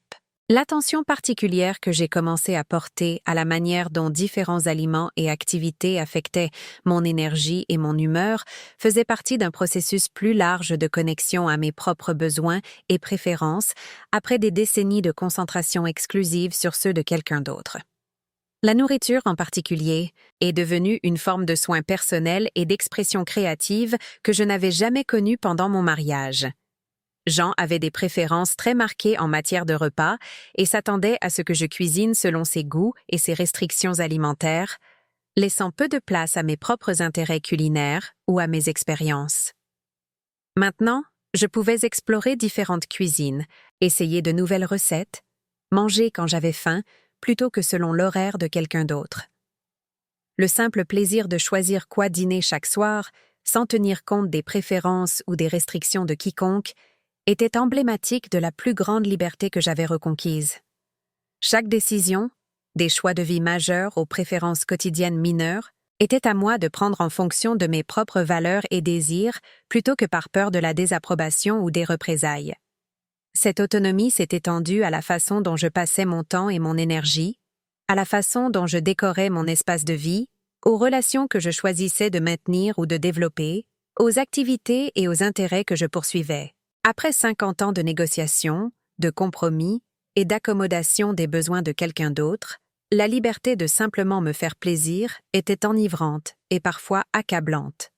J'ai dû apprendre la modération dans l'exercice de mon indépendance nouvellement acquise, à distinguer entre une affirmation de soi saine et une surcorrection réactive. Il y a eu des périodes où j'étais si déterminée à ne plus jamais être contrôlée ou manipulée que je suis devenue méfiante à l'égard de toute demande d'aide ou d'accommodation, même de la part de personnes qui se souciaient sincèrement de moi et avaient des besoins légitimes.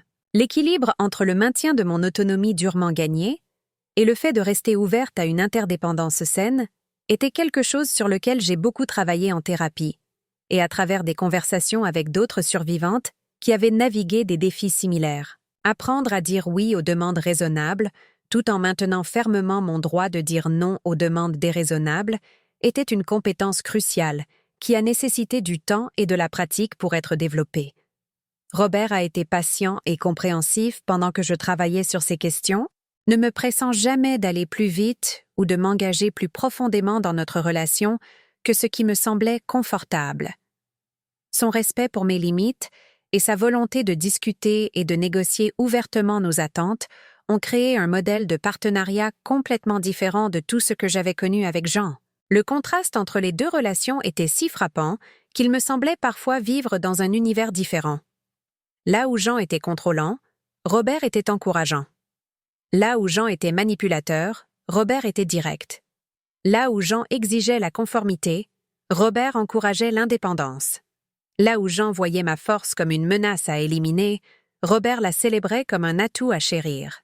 Être avec quelqu'un qui voulait sincèrement que je sois heureuse et épanouie, même lorsque cela signifiait parfois faire des choix qu'il ne préférait pas, a été une révélation qui a remodelé ma compréhension de ce à quoi l'amour pouvait ressembler.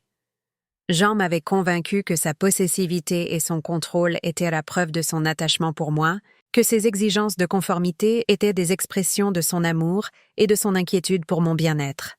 Robert m'a montré que le véritable amour soutient la croissance et l'indépendance de l'autre personne, que les relations saines rendent les deux personnes plus fortes et plus complètes plutôt que diminuées et dépendantes. La sécurité que je ressentais avec lui ne venait pas de son contrôle sur mes choix, mais de son respect constant pour mon autonomie et ma dignité. Cette leçon s'est étendue au-delà des relations amoureuses à tous les domaines de ma vie. J'ai commencé à évaluer toutes mes relations, avec les membres de ma famille, mes amis, mes connaissances, les prestataires de services, en fonction de leur traitement respectueux et attentionné, ou de leur motivation par ce qu'ils pouvaient obtenir de moi. Les critères pour laisser les gens entrer dans ma vie sont devenus beaucoup plus stricts, mais aussi plus authentiques. Je n'étais plus intéressée à maintenir des relations basées sur l'obligation, la culpabilité ou la peur d'être seule.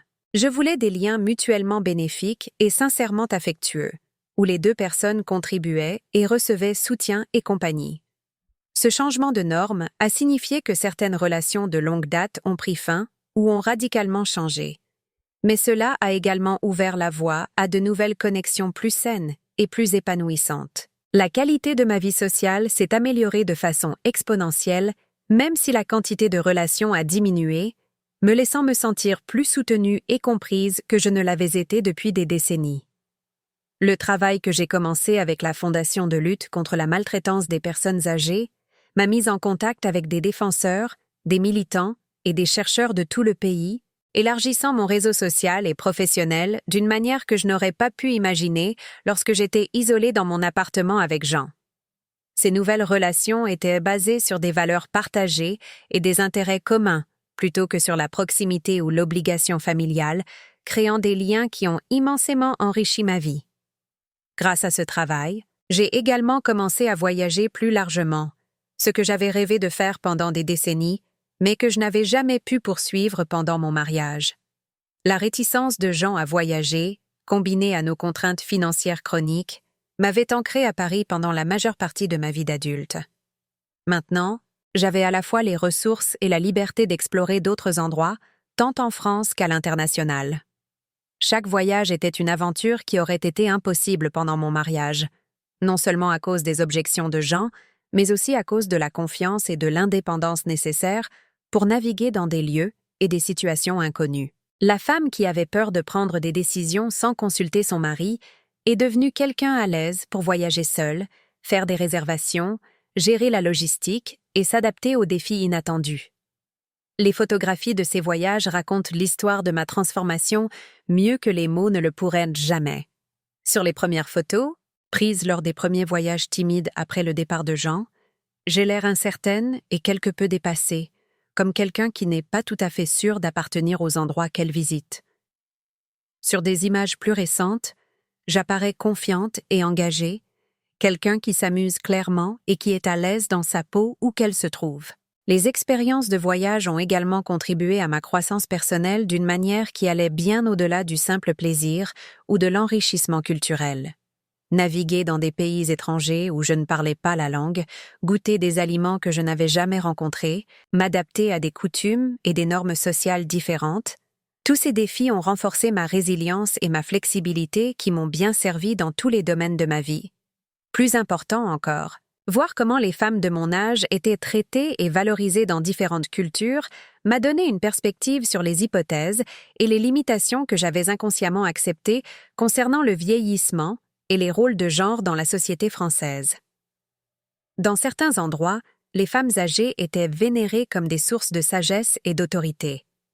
Dans d'autres, elles jouaient un rôle central dans la prise de décisions familiales et communautaires qui aurait été impensable dans mon ancienne vie avec Jean. Ces expériences ont renforcé ma compréhension croissante que de nombreuses contraintes que j'avais subies n'étaient pas des aspects inévitables du vieillissement, mais plutôt des attentes culturellement spécifiques qui pouvaient être remises en question et modifiées. Les limitations que Jean m'avait imposées, justifiées comme des conséquences naturelles de mon sexe et de mon âge, se sont révélées être des restrictions arbitraires conçues pour servir ses intérêts plutôt que pour protéger mon bien-être. Revenir de ces voyages pleines d'énergie et d'inspiration, plutôt qu'épuisée et dépassée, était peut-être la preuve la plus claire de la façon dont ma vie avait radicalement changé. Pendant mon mariage, même de petites sorties me laissèrent souvent épuisée et anxieuse, car je m'inquiétais toujours de la réaction de Jean à toute déviation de notre routine ou à toute perturbation de son confort. Maintenant, je pouvais voyager pendant des semaines, faire face aux retards de vol, aux barrières linguistiques et aux coutumes inconnues, et rentrer à la maison me sentant rafraîchie et stimulée plutôt qu'épuisée. L'énergie que j'avais consacrée à gérer les humeurs, les besoins et les exigences de Jean était maintenant disponible pour ma propre croissance et mon propre plaisir, créant une boucle de rétroaction positive qui continuait d'élargir mes horizons. Les enquêtes financières qui ont suivi l'arrestation de Jean ont révélé toute l'étendue de sa tromperie d'une manière qui a continué à me choquer, même après que je pensais avoir compris l'étendue de sa trahison. Les comptes cachés contenaient non seulement nos économies volées, mais aussi les bénéfices d'investissement que j'avais financés sans le savoir pendant des années. Ces avoirs secrets en Bitcoin avaient énormément pris de la valeur, créant une richesse qui aurait dû assurer nos deux avenirs, mais qui m'avait été systématiquement cachée. La découverte que nous avions en fait été assez riche, alors que je découpais des coupons et m'inquiétais des factures d'épicerie, a peut-être été l'aspect le plus exaspérant de toute l'épreuve. Jean m'avait convaincu que nous avions des difficultés financières tout en constituant un portefeuille qui aurait pu financer une retraite luxueuse pour nous deux. Sa manipulation avait été si complète que j'avais été reconnaissante de sa gestion prudente de l'argent alors même qu'il volait tout ce pour quoi j'avais travaillé. La récupération de ces actifs m'a fourni une sécurité financière au-delà de tout ce que j'aurais jamais pu imaginer, mais elle a également mis en évidence la profonde trahison de confiance qui avait caractérisé tout notre mariage. Jean ne se contentait pas de cacher de l'argent. Il me trompait activement sur notre situation financière pour maintenir le contrôle et me garder dépendante de sa prétendue expertise en gestion de nos affaires. L'impact psychologique d'apprendre que j'aurais pu vivre confortablement pendant des années, au lieu de m'inquiéter de chaque dépense, était quelque chose que j'ai dû traiter avec une aide professionnelle. La prise de conscience que mon anxiété financière avait été fabriquée et entretenue par quelqu'un qui prétendait m'aimer était presque plus difficile à accepter que le drogage physique et la manipulation émotionnelle. Cela a également soulevé des questions sur ce que Jean aurait pu mentir d'autre tout au long de notre mariage, quels autres aspects de notre réalité partagée avaient été des tromperies soigneusement construites pour servir ses intérêts plutôt que de refléter les circonstances réelles. Le processus d'examen de 50 ans de souvenirs et d'hypothèses a été épuisant et parfois douloureux, mais il était nécessaire pour ma guérison complète. Travailler avec des experts comptables et des enquêteurs financiers pour retracer tous les actifs cachés et reconstituer l'image complète des tromperies de Jean, c'était comme assembler un immense puzzle dont la moitié des pièces avaient été délibérément obscurcies. Chaque nouvelle découverte révélait une autre couche de préméditation et de calcul qui rendait ces crimes encore plus horribles. Mais cela révélait aussi l'étendue de mes propres contributions à notre sécurité financière. Un travail et des sacrifices que Jean avait systématiquement minimisés et appropriés à ses propres fins. Ma pension d'enseignante, ma budgétisation prudente et mon style de vie frugal, ma volonté de renoncer au luxe et aux expériences, tout cela avait contribué à créer une richesse que Jean avait ensuite volée et cachée tout en s'attribuant le mérite de notre prétendu succès financier. Voir les chiffres réels, comprendre mon propre rôle dans la création de la base financière qu'il avait exploitée, a été stimulant d'une manière que je n'avais pas prévue. Je n'étais pas une victime impuissante qui avait été la proie d'un intellect supérieur. J'étais une femme compétente et travailleuse qui avait été systématiquement trompée par quelqu'un qui avait exploité ma confiance et mon amour pour faciliter ses crimes. Cette prise de conscience a été cruciale pour reconstruire ma confiance en moi et mon sentiment d'autonomie personnelle. Au lieu de me voir comme quelqu'un qui avait été assez stupide pour être manipulé pendant 50 ans, je pouvais reconnaître que j'avais été une cible précisément à cause de mes forces, ma loyauté, mon éthique de travail, ma responsabilité financière, mon engagement envers notre mariage et notre famille. Jean m'avait choisi comme victime, non pas parce que j'étais faible ou crédule, mais parce que j'étais exactement le genre de personne qui sacrifierait ses propres intérêts pour le bien de quelqu'un qu'elle aimait, qui ferait confiance au jugement de son mari, même quand il entrait en conflit avec ses propres perceptions, qui travaillerait sans relâche pour soutenir un partenariat qu'elle croyait mutuel. Comprendre la nature calculée de sa manipulation m'a aidé à me pardonner de ne pas l'avoir reconnu plus tôt, de ne pas m'être battue plus efficacement, d'avoir permis que les abus se poursuivent si longtemps. Je n'avais pas été stupide ou complice. J'avais été ciblée par quelqu'un de doué pour la manipulation psychologique qui avait passé des décennies à perfectionner ses techniques. Cette perspective a été cruciale pour mon travail de plaidoyer auprès d'autres victimes de maltraitance de personnes âgées, dont beaucoup luttaient contre la honte et l'autoculpabilisation qui les empêchèrent de chercher de l'aide ou de se remettre complètement de leurs expériences. Pouvoir expliquer comment les agresseurs ciblent délibérément des personnes fortes et compétentes et sapent systématiquement leur confiance et leur jugement, a aidé d'autres survivantes à comprendre que leur victimisation n'était pas la preuve d'une faiblesse ou d'un échec personnel. Les conférences et les présentations que j'ai commencé à donner m'ont obligée à revisiter mon histoire à plusieurs reprises, trouvant à chaque fois de nouvelles perspectives et de nouveaux liens qui approfondissaient ma compréhension de ce qui s'était passé et pourquoi. Le processus de transformation était continu plutôt que complet, avec de nouvelles couches de guérison et de croissance qui continuaient d'émerger des années après la crise initiale.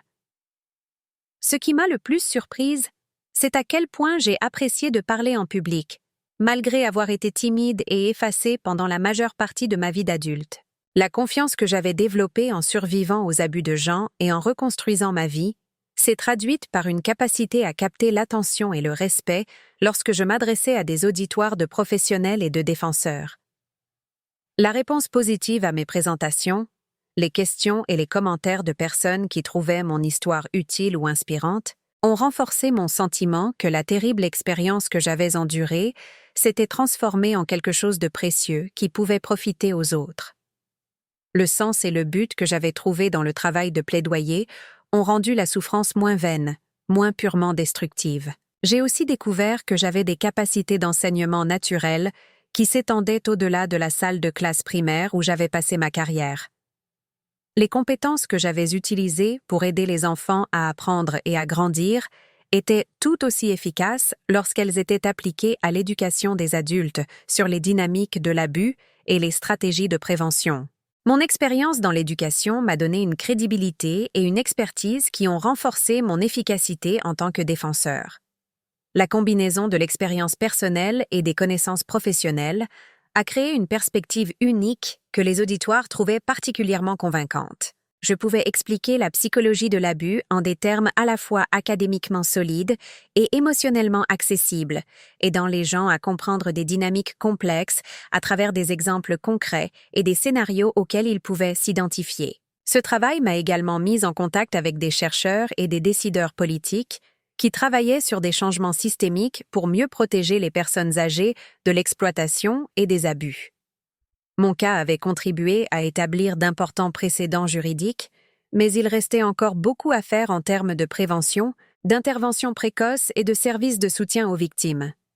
Faire partie des efforts pour changer les lois et les politiques, pour améliorer la formation des professionnels qui travaillent avec les populations âgées, pour augmenter le financement des services aux victimes, tout cela a donné à mon expérience personnelle une signification plus large qui s'étendait bien au-delà de ma guérison individuelle.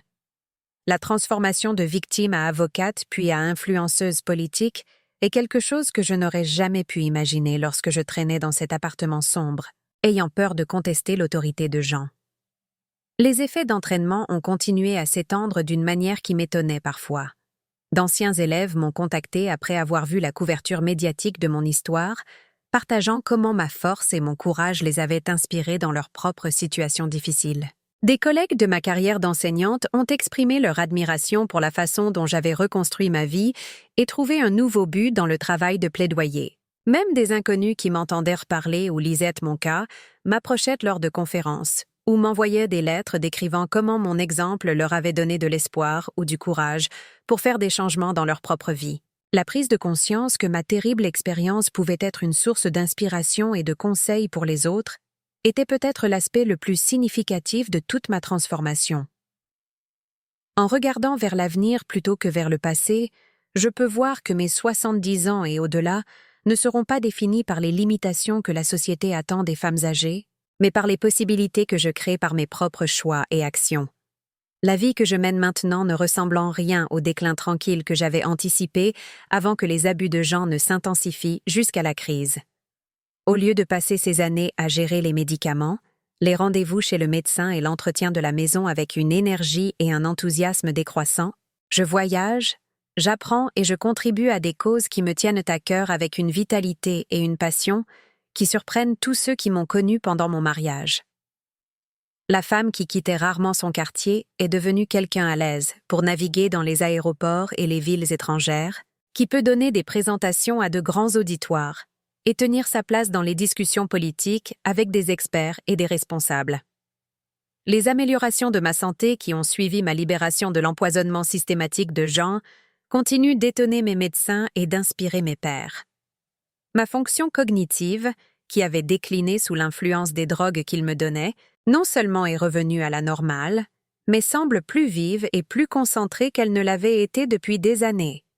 Les symptômes physiques que j'avais attribués au vieillissement normal, fatigue chronique, douleurs articulaires, problèmes digestifs, troubles du sommeil, se sont largement résolues une fois que je n'étais plus sous un stress constant et une agression chimique. La corrélation entre les abus psychologiques et les problèmes de santé physique est devenue évidente alors que mon corps guérissait en même temps que mon esprit. Cette guérison a renforcé ma compréhension que de nombreuses limitations que nous associons au vieillissement sont en fait les conséquences du stress chronique, d'une nutrition inadéquate, du manque de but et de lien social, et parfois d'un sabotage délibéré par ceux qui bénéficient de notre déclin. La vitalité que j'ai retrouvée à 70 ans suggère que nous sous-estimons gravement ce qui est possible pour les personnes dans leurs dernières années lorsqu'elles sont soutenues plutôt que réprimées. Ma relation avec Robert continue d'évoluer et de s'approfondir, offrant un modèle de partenariat que j'utilise comme exemple lorsque je parle aux jeunes femmes de ce qu'il faut rechercher et de ce qu'il faut éviter dans les relations amoureuses. Le contraste avec mon mariage avec Jean est si spectaculaire qu'il me semble parfois vivre dans un univers entièrement différent. Là où Jean exigeait une dévotion et une conformité totale, Robert encourage mon indépendance et célèbre mes réussites. Là où Jean m'isolait de mes amis et de mes activités, Robert soutient mes liens sociaux et mes intérêts personnels. Là où Jean me rendait plus petite et plus dépendante au fil du temps, Robert m'aide à devenir plus forte et plus confiante. La sécurité que je ressens dans cette relation ne vient pas de la protection ou de la provision de Robert, mais de son respect constant pour mon autonomie et ma dignité. Je sais qu'il n'essaierait jamais de contrôler mon comportement, de voler mon argent ou de saper ma confiance, car ces comportements seraient fondamentalement incompatibles avec son caractère et ses valeurs. Ce sentiment de sécurité me permet d'être plus vulnérable et authentique que je ne pouvais l'être avec Jeanne, même dans les premières années de notre mariage, où je lui faisais encore entièrement confiance. L'hypervigilance et les postures défensives que j'avais développées au cours de décennies de manipulation psychologique se sont progressivement relâchées, permettant une intimité plus profonde que je n'en avais jamais connue auparavant. La relation physique avec Robert est aussi une révélation, à la fois en raison de sa douceur et de sa considération, et en raison de ma confiance et de mon confort accru avec mon corps. Les critiques et le contrôle de Jean s'étaient étendus à l'intimité sexuelle, me laissant me sentir inadéquate et complexée par mon apparence et mes réactions.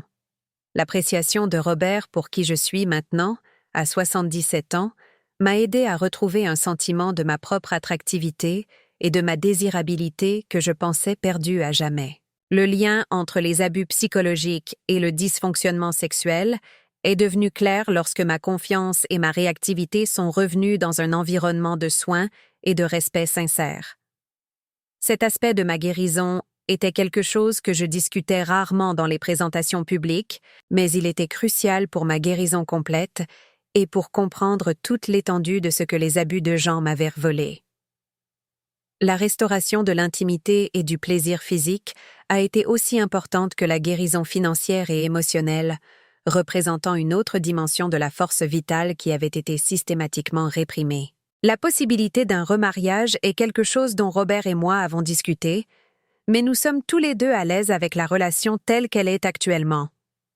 Ayant connu les complications juridiques et financières du divorce, je suis quelque peu réticente à enchevêtrer mes biens et mes décisions avec ceux d'une autre personne, même quelqu'un en qui j'ai autant confiance que Robert. Plus important encore, l'indépendance que j'ai si durement combattue pour retrouver me semble précieuse et digne d'être protégée, non pas parce que je ne fais pas confiance à Robert, mais parce que j'ai appris la valeur de maintenir ma propre identité et mon autonomie au sein de tout partenariat. L'équilibre que nous avons atteint permet une connexion profonde et un soutien mutuel, tout en préservant l'intégrité individuelle qui rend chacun de nous intéressant et attrayant pour l'autre. Cette approche de la relation a influencé la façon dont je conseille d'autres femmes, à la fois celles qui se remettent de mariages abusifs et celles qui envisagent de nouveaux partenariats plus tard dans la vie.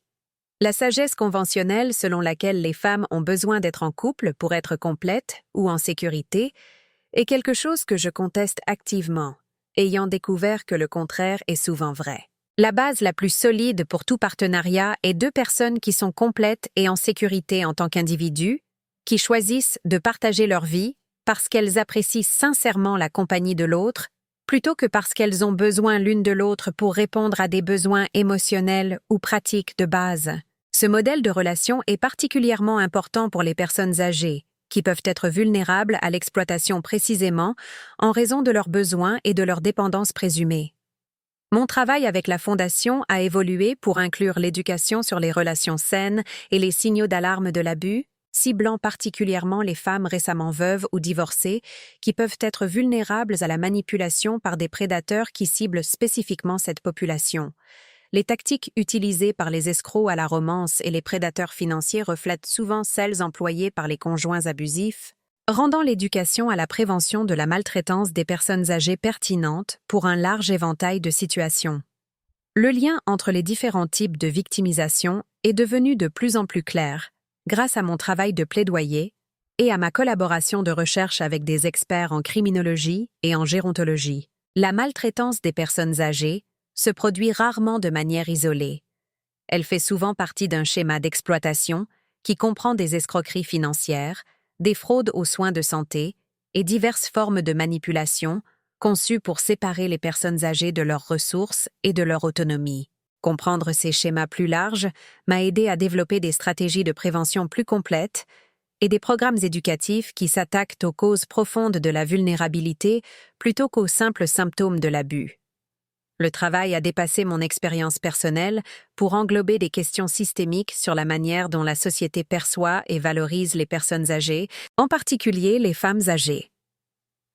L'agisme et le sexisme qui font des femmes âgées des cibles d'abus sont les mêmes préjugés qui conduisent à ce que leur voix soit ignorée lorsqu'elles signalent des mauvais traitements. Leurs perceptions remises en question lorsqu'elles décrivent la manipulation. Leurs compétences mises en doute lorsqu'elles affirment leurs droits et leurs préférences. Lutter efficacement contre la maltraitance des personnes âgées nécessite de remettre en question les hypothèses sous-jacentes sur le vieillissement et le genre qui créent la vulnérabilité en premier lieu. Cette prise de conscience m'a amené à m'impliquer dans un travail de justice sociale plus large sur les questions du vieillissement, des droits des personnes handicapées et de l'égalité des sexes. Les conférences s'adressent maintenant souvent à des publics au-delà de la communauté de la prévention de la maltraitance des personnes âgées, y compris des organisations de défense des droits des femmes, des défenseurs des droits des personnes handicapées et des décideurs politiques travaillant sur des questions liées au vieillissement et aux services sociaux. La transformation de victimes isolées à avocate publique puis à militante pour la justice sociale a peut-être été l'aspect le plus inattendu de ma guérison. La femme qui avait peur de s'exprimer dans sa propre maison est devenue quelqu'un à l'aise pour remettre en question les hypothèses sociales et les pratiques institutionnelles qui nuisent aux populations vulnérables. La confiance requise pour ce niveau d'engagement public s'est développée progressivement, construite à travers des centaines de petits actes de courage et d'affirmation de soi qui ont commencé par l'échange de ces verres d'eau et le refus d'accepter la version de la réalité de Jean. Chaque fois que je me suis défendue, ou que j'ai défendu quelqu'un d'autre, chaque fois que j'ai contesté un traitement injuste ou exigé le respect, je suis devenue plus forte et plus capable de relever de plus grands défis. Cette progression de la guérison personnelle au plaidoyer public semble être un schéma courant chez les survivantes d'abus qui ont réussi à reconstruire leur vie. La force développée en survivant et en échappant à la victimisation se traduit souvent par un engagement passionné pour protéger les autres d'expériences similaires. Le travail donne un sens et un but qui transforment la souffrance passée en contribution présente, créant un héritage positif à partir d'expériences qui pourraient autrement rester purement destructrices. Pour moi, le fait de savoir que mon histoire pourrait aider d'autres femmes à reconnaître les abus plus tôt, à chercher de l'aide plus rapidement, ou à trouver le courage de quitter des situations dangereuses fait que chaque jour difficile de guérison en valait la peine. Les lettres et les courriels que je continue de recevoir de femmes qui ont été inspirées par mon exemple pour agir dans leur propre vie sont des trésors que je garde dans un dossier spécial, des rappels des effets d'entraînement qui continuent de se propager depuis cette nuit où j'ai choisi de faire confiance à mes instincts plutôt qu'à mon conditionnement. Certaines décrivent avoir quitté des relations abusives qu'elles avaient endurées pendant des décennies, trouvant le courage de prioriser leur sécurité et leur dignité plutôt que la peur d'être seules. D'autres racontent avoir tenu tête à des enfants adultes qui exploitaient leur générosité financière ou profitaient de leur volonté de fournir des services de garde d'enfants et de ménage gratuits. D'autres encore partagent des histoires de changements plus petits mais significatifs. Apprendre à dire non aux demandes déraisonnables, fixer des limites avec des membres de la famille exigeants, poursuivre des intérêts et des activités que leur mari leur avait précédemment interdits, prendre le contrôle des finances familiales qu'elles avaient laissé d'autres gérer. Chaque histoire représente une vie améliorée. Une personne qui a refusé d'accepter les mauvais traitements comme inévitables. Une femme qui a choisi de s'estimer suffisamment pour exiger mieux. L'impact collectif de ces transformations individuelles est impossible à mesurer, mais sans aucun doute significatif en termes de changement des attentes et des normes sur la manière dont les femmes âgées sont traitées et ce qu'elles sont prêtes à accepter. Le travail de la Fondation m'a également mise en contact avec la prochaine génération de défenseurs et de militants. Des jeunes qui apportent de l'énergie, des compétences technologiques et de nouvelles perspectives au travail de prévention de la maltraitance des personnes âgées et de soutien aux survivantes. Leur engagement pour la cause me donne l'espoir que les problèmes que j'ai connus deviendront de plus en plus rares à mesure que la prise de conscience augmentera et que les stratégies de prévention s'amélioreront. Travailler avec des étudiants diplômés et de jeunes professionnels m'a également maintenu intellectuellement stimulé et au courant des nouvelles recherches et des meilleures pratiques en évolution dans le domaine. Les relations de mentorat que j'ai développées avec certains de ces jeunes défenseurs ont été mutuellement bénéfiques, me permettant de partager une sagesse expérientielle tout en apprenant de nouvelles approches et perspectives de personnes qui apportent des parcours et des formations différents au travail. Ces collaborations intergénérationnelles ont été particulièrement précieuses pour développer du matériel éducatif et des stratégies de sensibilisation qui peuvent atteindre diverses populations avec des messages de prévention et des ressources de soutien. Mon expérience vécue combinée à leurs compétences en recherche et à leurs compétences culturelles crée une programmation à la fois émotionnellement authentique et basée sur des preuves. Les compétences technologiques que j'ai dû développer pour ce travail, créer des présentations, gérer des bases de données, participer à des webinaires et des vidéoconférences, ont été difficiles mais valorisantes pour quelqu'un qui n'avait jamais utilisé un ordinateur pour quelque chose de plus complexe que des courriels lorsque Jean contrôlait encore mes activités quotidiennes.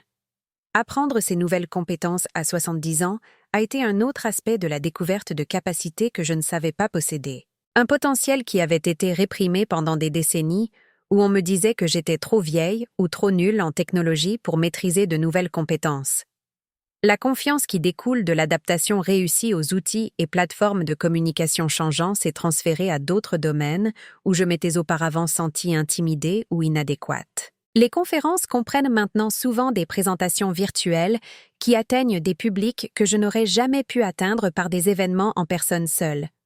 La capacité de participer à des conférences et à des sessions de formation dans le monde entier depuis mon appartement à Paris a exponentiellement élargi la portée et l'impact du travail éducatif que je fais. Cette compétence technologique a également amélioré mes relations personnelles, me permettant de rester en contact avec des amis et des membres de ma famille qui vivent loin, de participer à des communautés en ligne d'autres défenseurs et survivantes, d'accéder à des ressources éducatives et de divertissement qui enrichissent ma vie quotidienne.